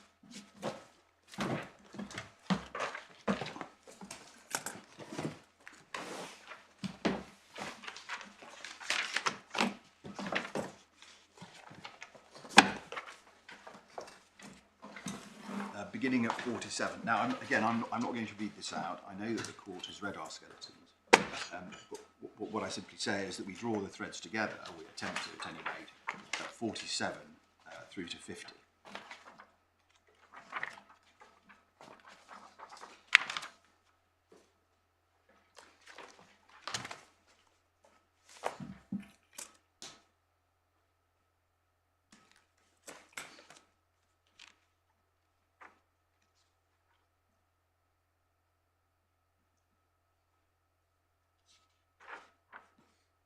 Yeah.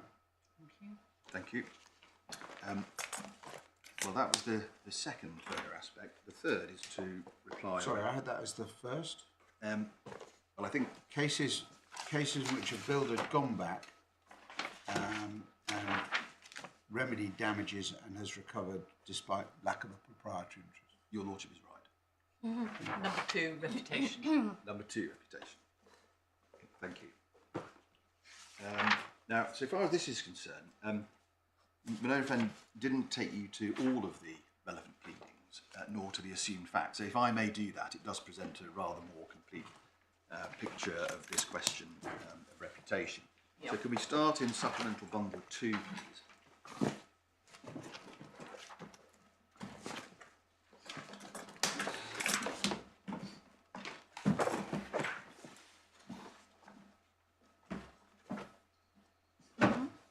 And behind divider 30 is another request. It is another request for further information.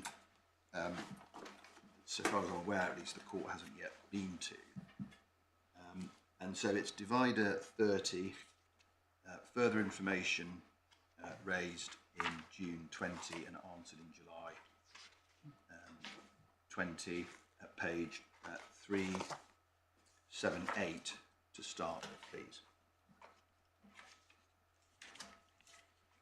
And at the foot of page 378, we see this. Please explain the basis on which it said that BDW is liable and or obliged to incur the costs associated with evacuation, propping, remedial works and so on. And then over the page, the response. And please bear in mind the amendments. We're talking about the unamended form just for the moment. So in relation to any further works that are required in relation to propping and evacuation, BDW cannot rule out the possibility of claims made against it. BDW does not make any positive allegation that it is liable in respect of the relevant cost to any third party by reason of a claim which that third party has against BDW, which is not now time barred, albeit the CHS columns punching shear and or the Freeman's Meadow transfer columns defects gave rise to a liability for breach of BDW's duties under the DPA and or breach of individual contracts of sale. So what's being said there is we are liable to the owners under the Defective Premises Act and the contracts of sale, but we acknowledge that that liability is not a liability that would not now be time barred. And then, of course, you can then see how the amendment comes along. Well, I'll pick this up later, but the amendment comes along and says, well, in fact, we weren't then. Any claim would, at that time, in fact, not have had the benefit of a limitation defence and doesn't have the benefit of a limitation defence now. But the plea that was made is that we were liable. That's the key. That's the key point. And then the reply, the court will find behind divider 29.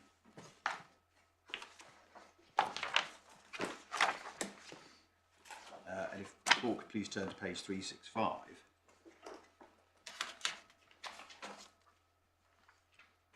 Reply 6, so paragraph 6.1. And the court will remember that paragraph 10 of the defence was effectively the summary that took all the relevant points in relation to the claim. So 6.1, while it's admitted that BDW no longer has any proprietary interest in the blocks, which are the subject of this litigation, it's denied BDW has suffered no actionable loss and or has no accrued cause of action. BDW suffered damage and had an accrued cause of action in tort. 1, when the blocks were constructed, so that's case 1. 2, when third parties acquired an interest, so that's case 2. But let's read on. Acquired an interest in the dwellings in the relevant blocks, at which point BDW incurred a liability to those third parties for the alleged defects, pursuant to section 1 of the Defective Premises Act, and then drop several lines and or individual contracts of sale. And then for the third case at 6.2.3, yet further or alternatively when the existence of the defects in design became known, resulting in losses claimed by BDW in respect of the same, and then the amendment, and by which point BDW was still subject to the liability and would not have had defensive limitation. So that's making the point which I was thinking about last night, that at the time of the sale there would have been a liability under the DPA. Correct. The fact that it was time barred is merely procedural.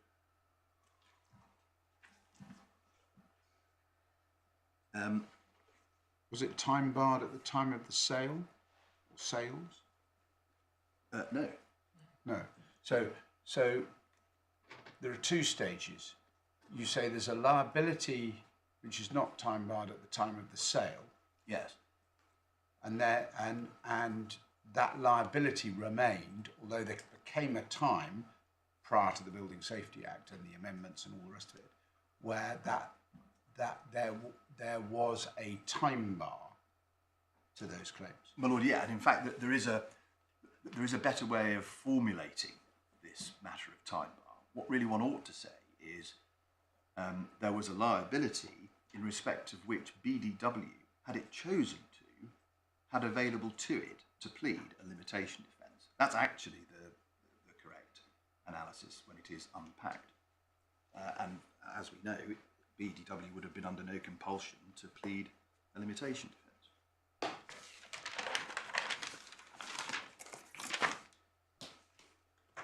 I I said I'd go to the assumed facts. Those are conveniently found in the judgment, The annex. which is in the core bundle, although the court may have moved it from there, but it's core bundle divided 12, and at the very back, the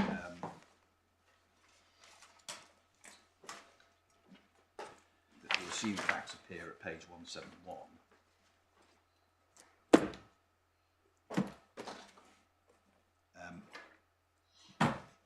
7, the existence of the defects put BDW in breach of its duties to third parties at the time that they acquired an interest in the dwellings in each development. So there's liability.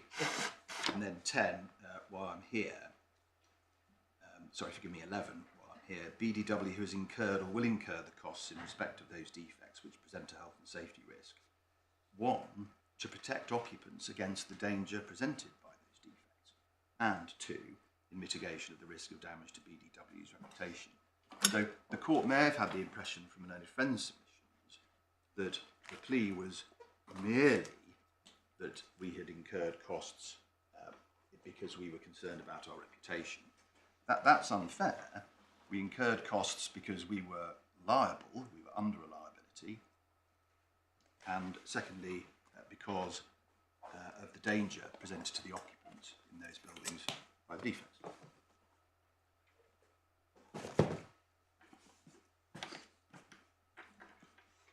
And then, oh, I'm so sorry. I hope you haven't put away the judgment, but I have.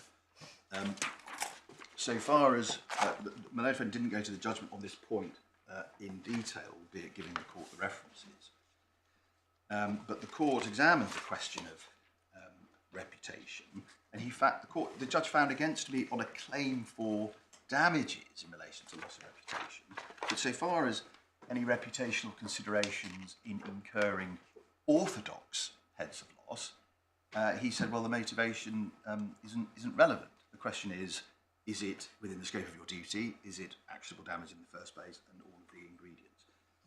And so, again, just to give the paragraph references, 42, 45, 64. Sorry, judgment at 42. 45, Yep. 64 and 66. And that's the difference between 48 1 to 6 and 48 7. Entirely so. So, third additional stage in relation to ground 1. Oh, and the judgment again, I'm sorry, I keep putting it away. Sorry. What we say is that the judge correctly worked his way through MBS.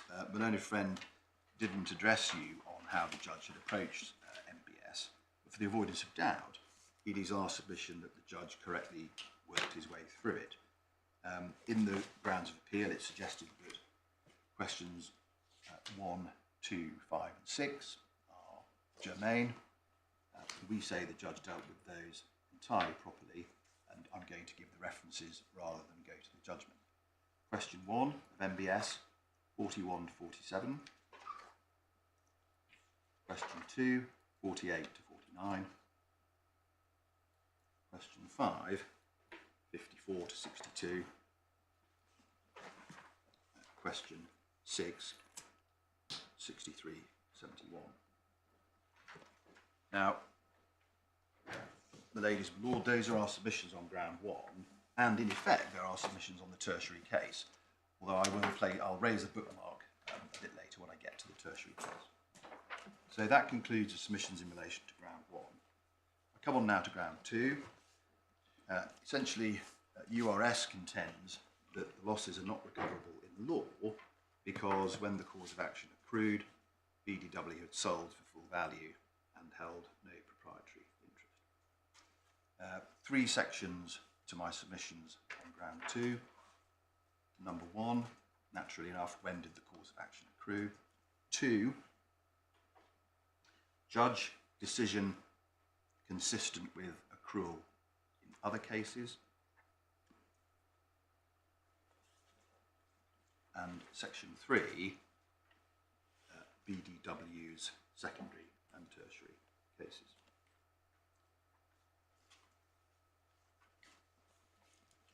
Now, just before I begin with section 1, it's right to say that Pirelli has, for a long period of time, caused substantial difficulties. I hope that's not regarded as too much of an understatement. But if one looks to find the source of the trouble in this area, it's Pirelli. And the fact that Pirelli was not determined as having been incorrectly decided in Murphy, as it ought well to have been. Now, we are where we are in relation to that, and that difficulty with Pirelli will explain the submissions that I'm about to make. Now, the cause of action in tort accrues when there is actionable damage. And one has to be at considerable pains in this area of law to maintain the distinction between actionable damage on the one hand and losses that translate into damages in respect of that actionable damage on the other. That distinction is crucial. There are, in fact, three distinctions. There's a defect, there's damage, actionable damage, and there's loss. Yes. Some, at any rate, of the confusion in the cases arises from the elision between one or more of those three factors. I entirely agree. We hope that in our judgments we won't deny those three factors. I'm quite sure that this court won't. I'll do my best to assist in respect of that. Now, in this case, actionable damage is entirely straightforward. Actionable damage occurs when the negligent designs were incorporated into the development, because that gave rise to structurally defective buildings instead of structurally sound buildings. And that, we say, is that. It's getting there that's the tricky bit. We say that there's two ways that this court can get there. One, via the case of New Islington, and two, from first principles, distinguishing Pirelli, distinguishing Murphy, and noting that the Commonwealth countries took a different route. Now, we say that Route 1 via New Islington could be regarded as the more conservative, the more careful approach, but we say that approach 2 is also available. But I'm going to start with the New Islington route so as to show what another very eminent judge had found to be obstacles presented by Pirelli, and how he tackled those, and how this court then, under my submission too, might prefer to tackle them or tackle them in addition. I hope that's not too cryptic, but let me now go on immediately with New Islington. So we're in the core bundle of cases, refreshingly, core bundle 1 at divider 13. Necessarily, I'm going to spend a little bit of time on this case.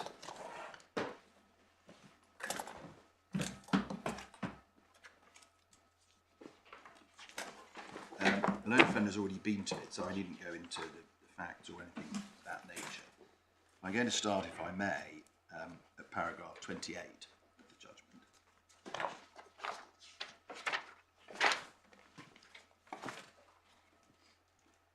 So paragraph 28, Mr. Justice Dyson, as he then was, said, "It's trite law that the cause of action accrued when the association suffered damage caused by the negligence of which complaint is made. The problem which has troubled courts time and again in a variety of different situations in recent years has been to determine when a claimant first suffers damage. At the heart of any consideration lies Pirelli," and then he explains what the facts of Pirelli were and what the findings of Pirelli were, and he quotes Lord Fraser. Paragraph 29 of this judgment, Mr. Justice Dyson says at page 18G, he, that is Lord Fraser, dealt with the submission advanced on behalf of the defendants that their fault in advising on the design of the chimney was analogous to that of a solicitor who gives negligent advice on the law, which results in the client suffering damage and a right of action accruing when the client acts on the advice. Forster. Lord Fraser said, not necessarily to decide whether that submission was well-founded, but as presently advised, he didn't think it was. Then the judge goes on, the Pirelli decision gave rise to difficulties in a number of situations, and he refers to Tozer, the defective heating. The defect didn't cause any physical damage analogous to the cracking caused by the defectively designed chimney. Understandably believing he was constrained to apply Pirelli, Judge Stabbs said, a building in that defective state is a damaged building. It's a damaged article in the sense it's not a sound one. The building is a manufactured thing, and if it's unsuitable or defective when it's handed over, it seems to me that the cause of action arises when the person acquires it in its defective state. Then he deals with Dove, which I'm not going to refer to. Then he moves on. I mean, Dove is an incredibly tough decision. You have a burglar alarm installed. You're only ever going to know if it works if you're burgled. They're burgled. And the cause of action accrued when the burglar alarm was installed.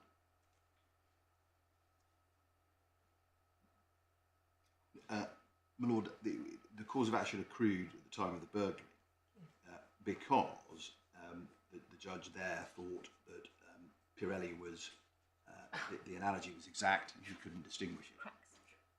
I think that's... Yeah. So that suited the homeowner happily in that case. They may not always have done. Yes. So 32, Harris, well again we know about Harris and we've looked at that. The court felt that Pirelli was indistinguishable and then arrived at its conclusions.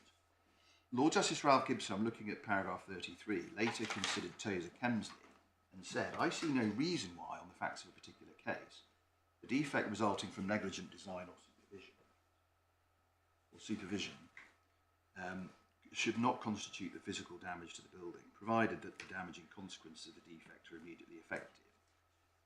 In such circumstances, there is no need for a subsequent or later damage to complete the cause of action, except in the principle stated by Judge Stabb, and applying them to the facts of this case, I'm unable to find that the defect in design can or should be treated as physical damage to the building. The drains in their physical condition resulting from the defect in designs were not such as to produce at once their damaging effects. They were capable of functioning properly.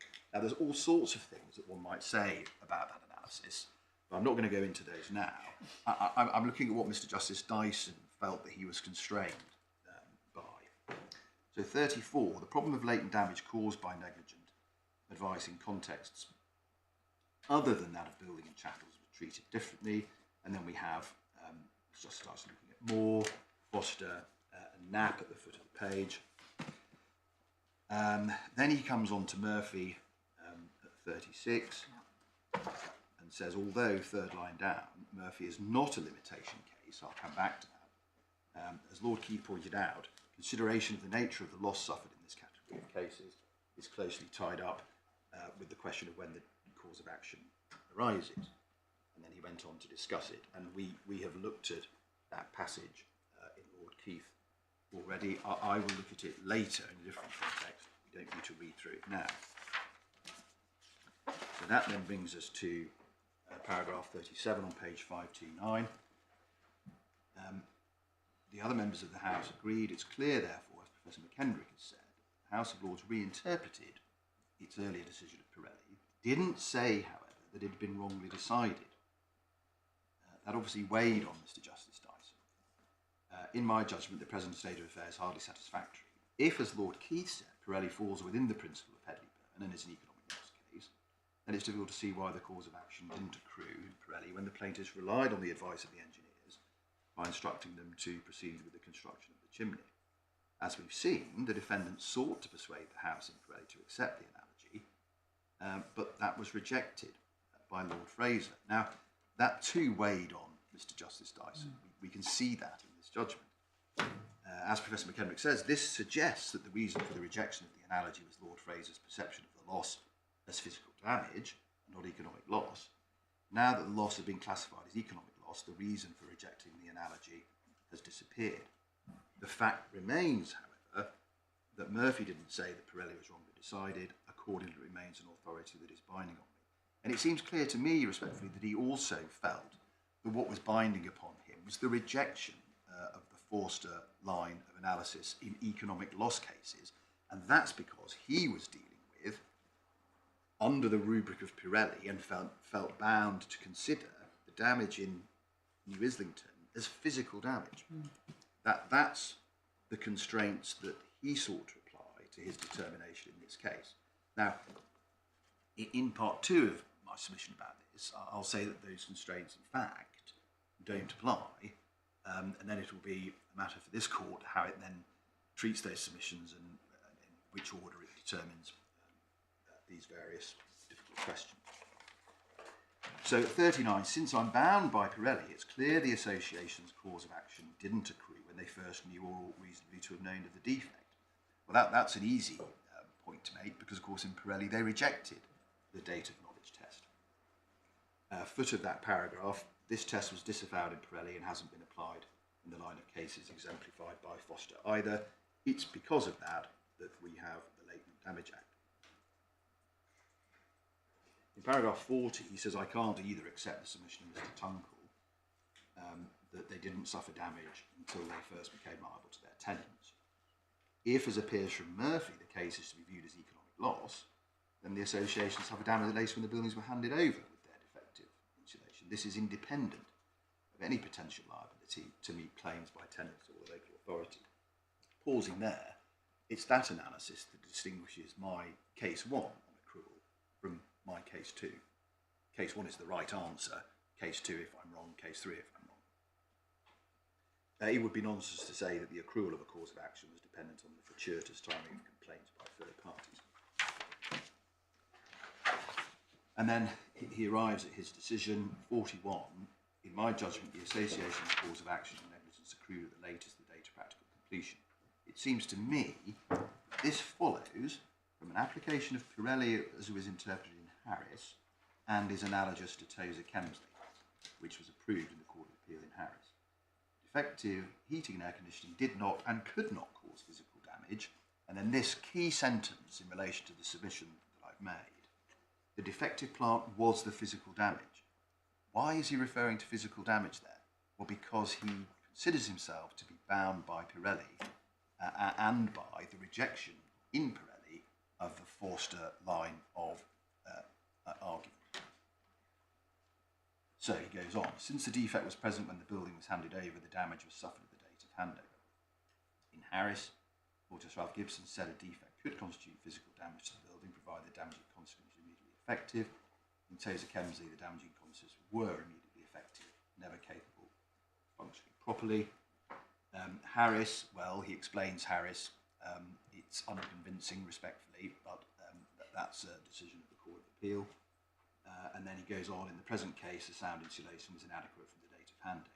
It was never capable of being fit for purpose. Language of damaging consequences, these were immediately effective. 42, accordingly, by applying Pirelli as it has been, as it has been interpreted by the Court of Appeal, I conclude that the association's cause of action accrued when the buildings were handed over.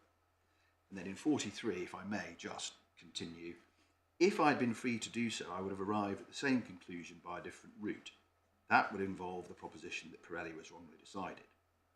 It seems to me that if it's now to be understood as a case on economic loss, then Pirelli cannot stand.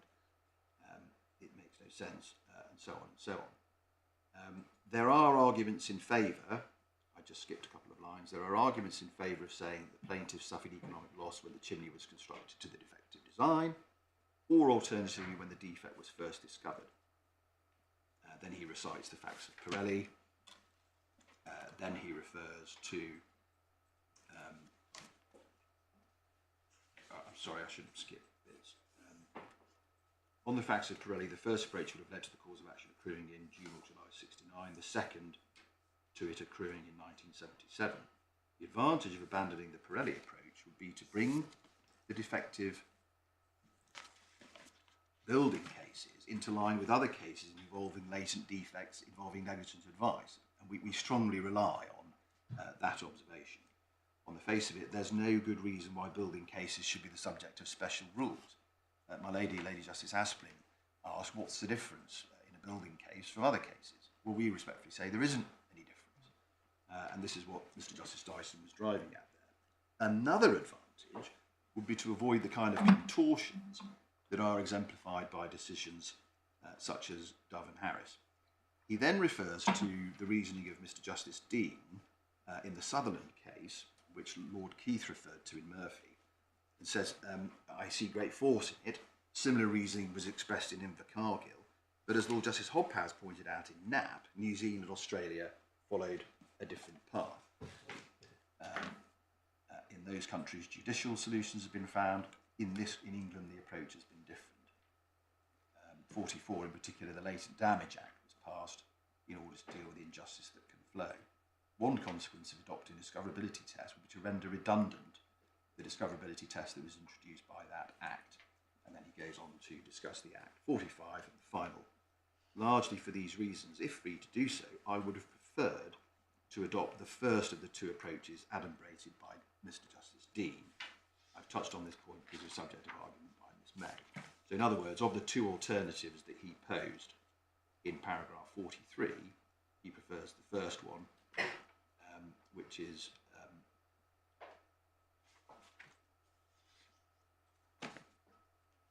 must be in the second one, when the buildings were handed over.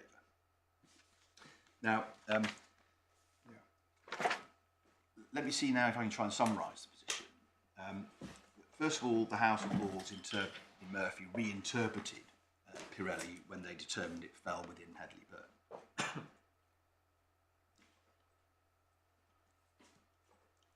Second, as Justice Dyson said, if that's right, it's difficult to see why the cause of action didn't accrue when the chimney was built in reliance on the engineers. Third, he noted that argument had been run in Pirelli and not accepted, probably because Lord Fraser thought the loss was physical damage. Because loss was physical damage, yeah, not economic loss. Yeah. Fourth, he accepted he was bound by Pirelli. Fifth, the knowledge test was inapplicable, disavowed in Pirelli. Sixth, damage cannot have been suffered only when the association became liable to their tenants, because if it's economic loss, the damage was suffered at handover.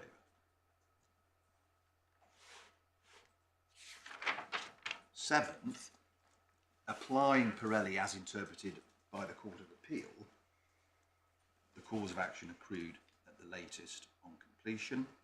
The defect had not and would not cause physical damage, but in that case, the damaging consequences were immediately effective. And then finally, eighth, an obiter, he addressed the position if he weren't bound by Pirelli. So, applying that approach to the present case, the defects have not caused subsequent physical damage, but the damaging consequences of the defect were immediately effective. If we have to look at it this way, because the structural elements were never capable of functioning safely.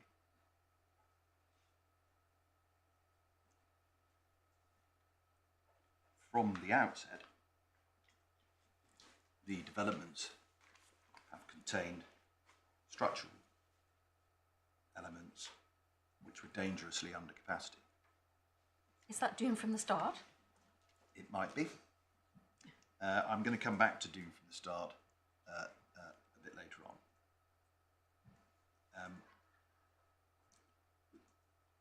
The law takes lots of different courses as it unfolds. The doom from the start didn't gain any traction, but there was some glimmer of truth within it.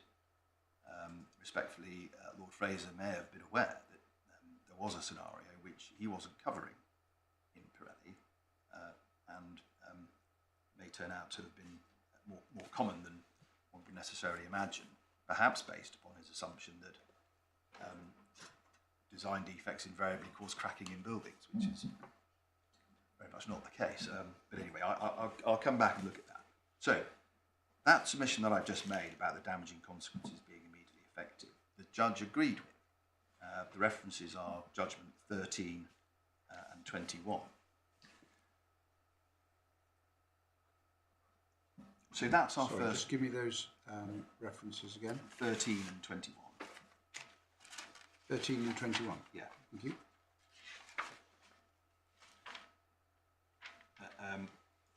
So that's a direct application, we say, of Mr. Justice Dyson's approach. We say that he is a judge of great eminence. He was obviously troubled by Pirelli, and that was the route he found through. This court can find its way through via that self-same route. A few further observations.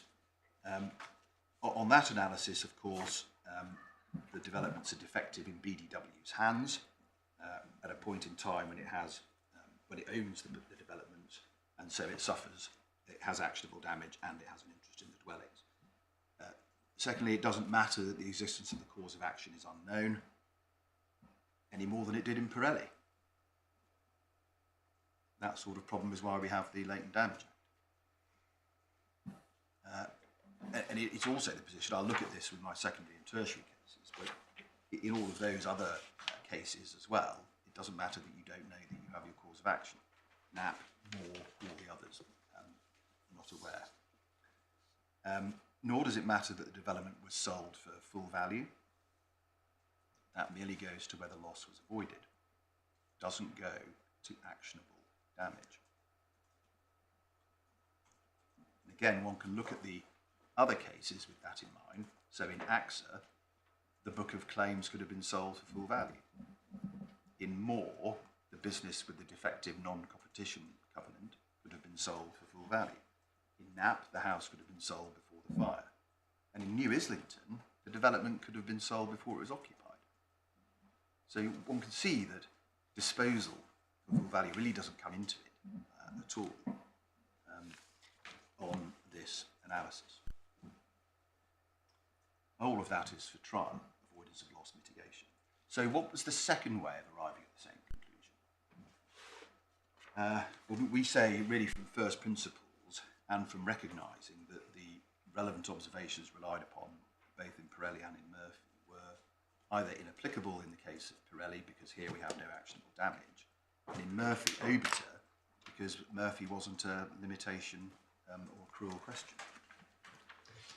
So here are those principles. Concurrent duty of care arises out of the contract.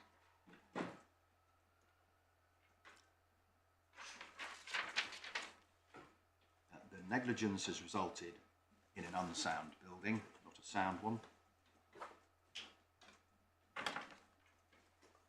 That has been the position from when the designs were incorporated into the building. It's always been an unsound building.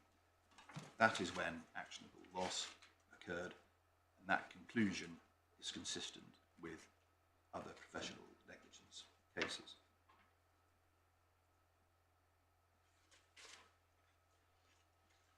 Murphy wasn't an accrual case, it was a question of whether a duty was owed. Lord Keith's observations on accrual were obiter. So were the accrual observations in Abbott. And I've already explained the position within Cargill and Sutherland and Australia and New Zealand. So if the field is open, or we say it is possible to say that it is, then we respectfully invite the court to adopt the reasoning of Mr. Justice Dyson at paragraphs 43 to 45. And also of interest, I won't go to it now, is the dissenting judgment of Sir Dennis Buckley in Harris, which is Core 1 Divider 8, 32C to 33G.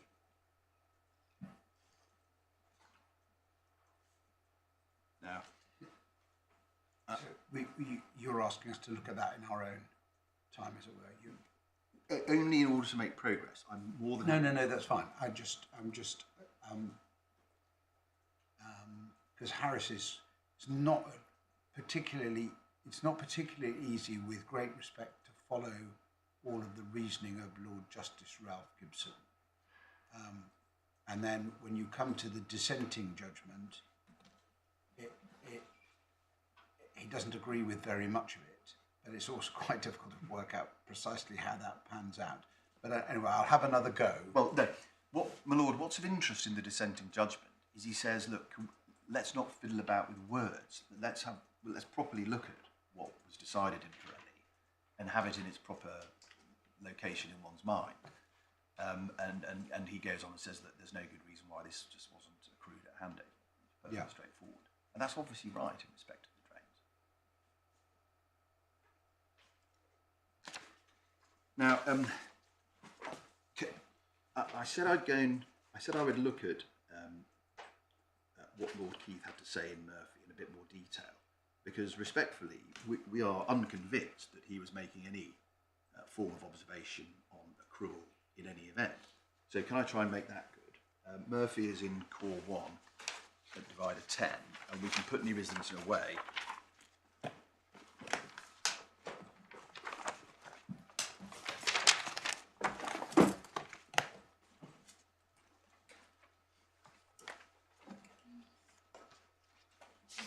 I think the simplest way of doing it is if I just read out this passage. It's divider 10, as I said, it's page 466.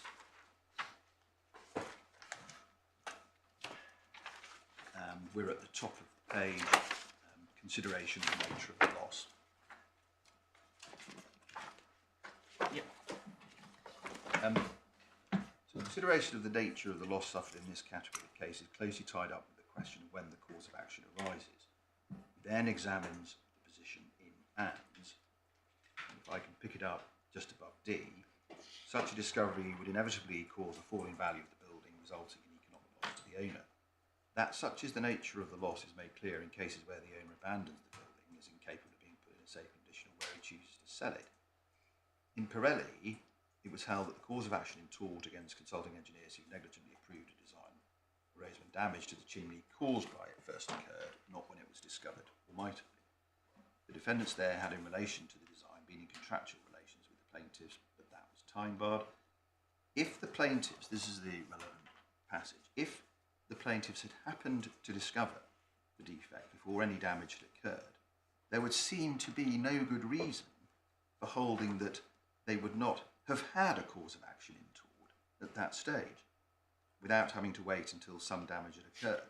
Now, pausing there, that's very far from saying that that's when the cause of action accrued. All he's saying is that they would have had at that time. No reason to suppose they wouldn't have had at that time a cause of action. What he was saying was that you didn't need physical damage. Yeah. Which I think Lord Justice Tuckey says in Abbott. Yes. All he appears to be saying in Murphy is that the claimant discovers the defect before damage occurs, he has a claim for economic loss if there's a special relationship. Exactly, a Headley-Byrne relationship. But again, that brings me back to the... Well, of course. The Mr. Justice Dyson constraints, if I can call that. Yeah. But reading on... That's what you agree with Lord Justice Tuckey about what Lord Keith is saying in Murphy. Yes. Yeah. And with what he's not saying. Yeah. But he's not, you say, he's not saying that's when the cause of action accrued. Yes. And it becomes clearer as one reads on. They would have suffered economic loss through having a defective chimney upon which they required to expend money for the purpose of removing the defect. It would seem that in a case such as Pirelli, where the tortious liability arose out of contractual relationship with professional people, the duty extended to take reasonable care not to cause economic loss to the client by the advice given. The plaintiffs built the chimney as they did in reliance on that advice. So one thinks about the language. They suffered economic loss through having a defective chimney on which they required to expend money. Well, they always had a defective chimney. They always had to expend money. And when it goes on later and says they built the chimney as they did in reliance on that advice, I mean, we say he's not making any conclusions here about accrual. But if he is, then they're very much closer to my case, respectfully, than they are to URS's.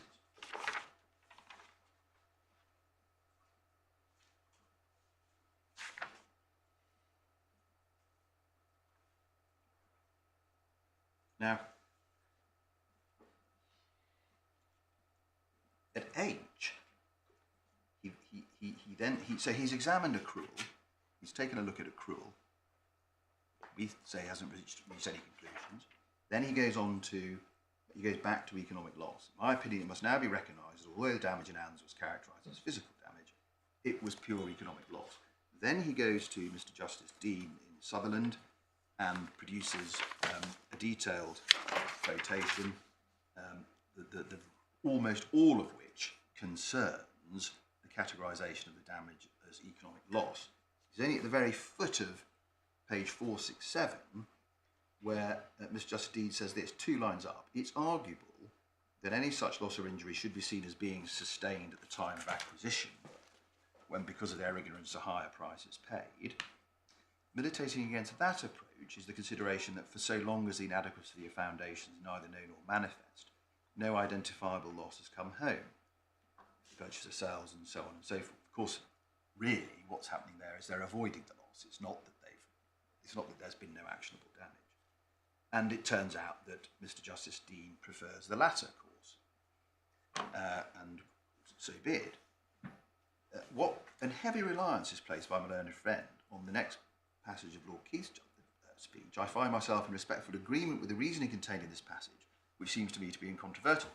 But what we've got to remember is that the bit of his judgment that he's in at this stage is categorising the loss as economic loss. He's not dealing with the accrual of the cause of action. He's just looked at that and has moved on to another topic. So what we say he finds incontrovertible is the reasoning that the loss is economic. And also think about this, where an eminent judge like Mr. Justice Dean has presented 2 alternatives, both of which are respectable, it's a slightly odd formula, isn't it, to say, oh, well, it's all incontrovertible, without then going on, if this is what you intended, to express your own view as to the choice that was presented to Mr. Justice Dean.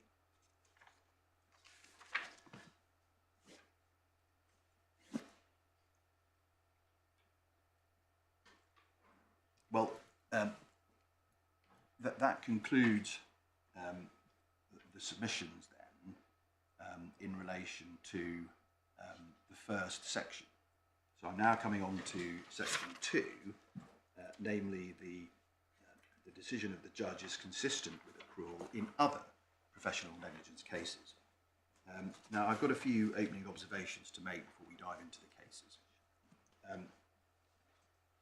There is respectfully nothing special about a claim in negligence against a professional merely because that professional works in the construction industry.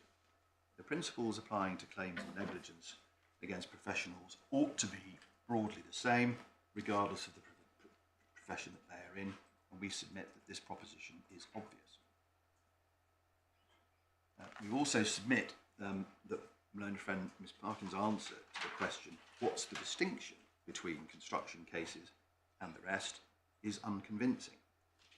She said that in building cases, although we describe it as economic loss, it's not really pure financial or economic loss because it's concerned with a defect in a building.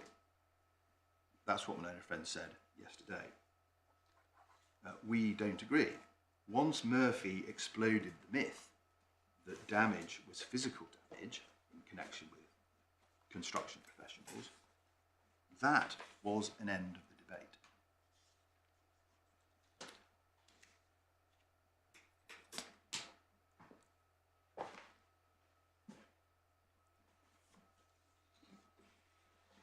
And once that is understood, then constructional professionals take their right seat along with all the other professionals in this area of law.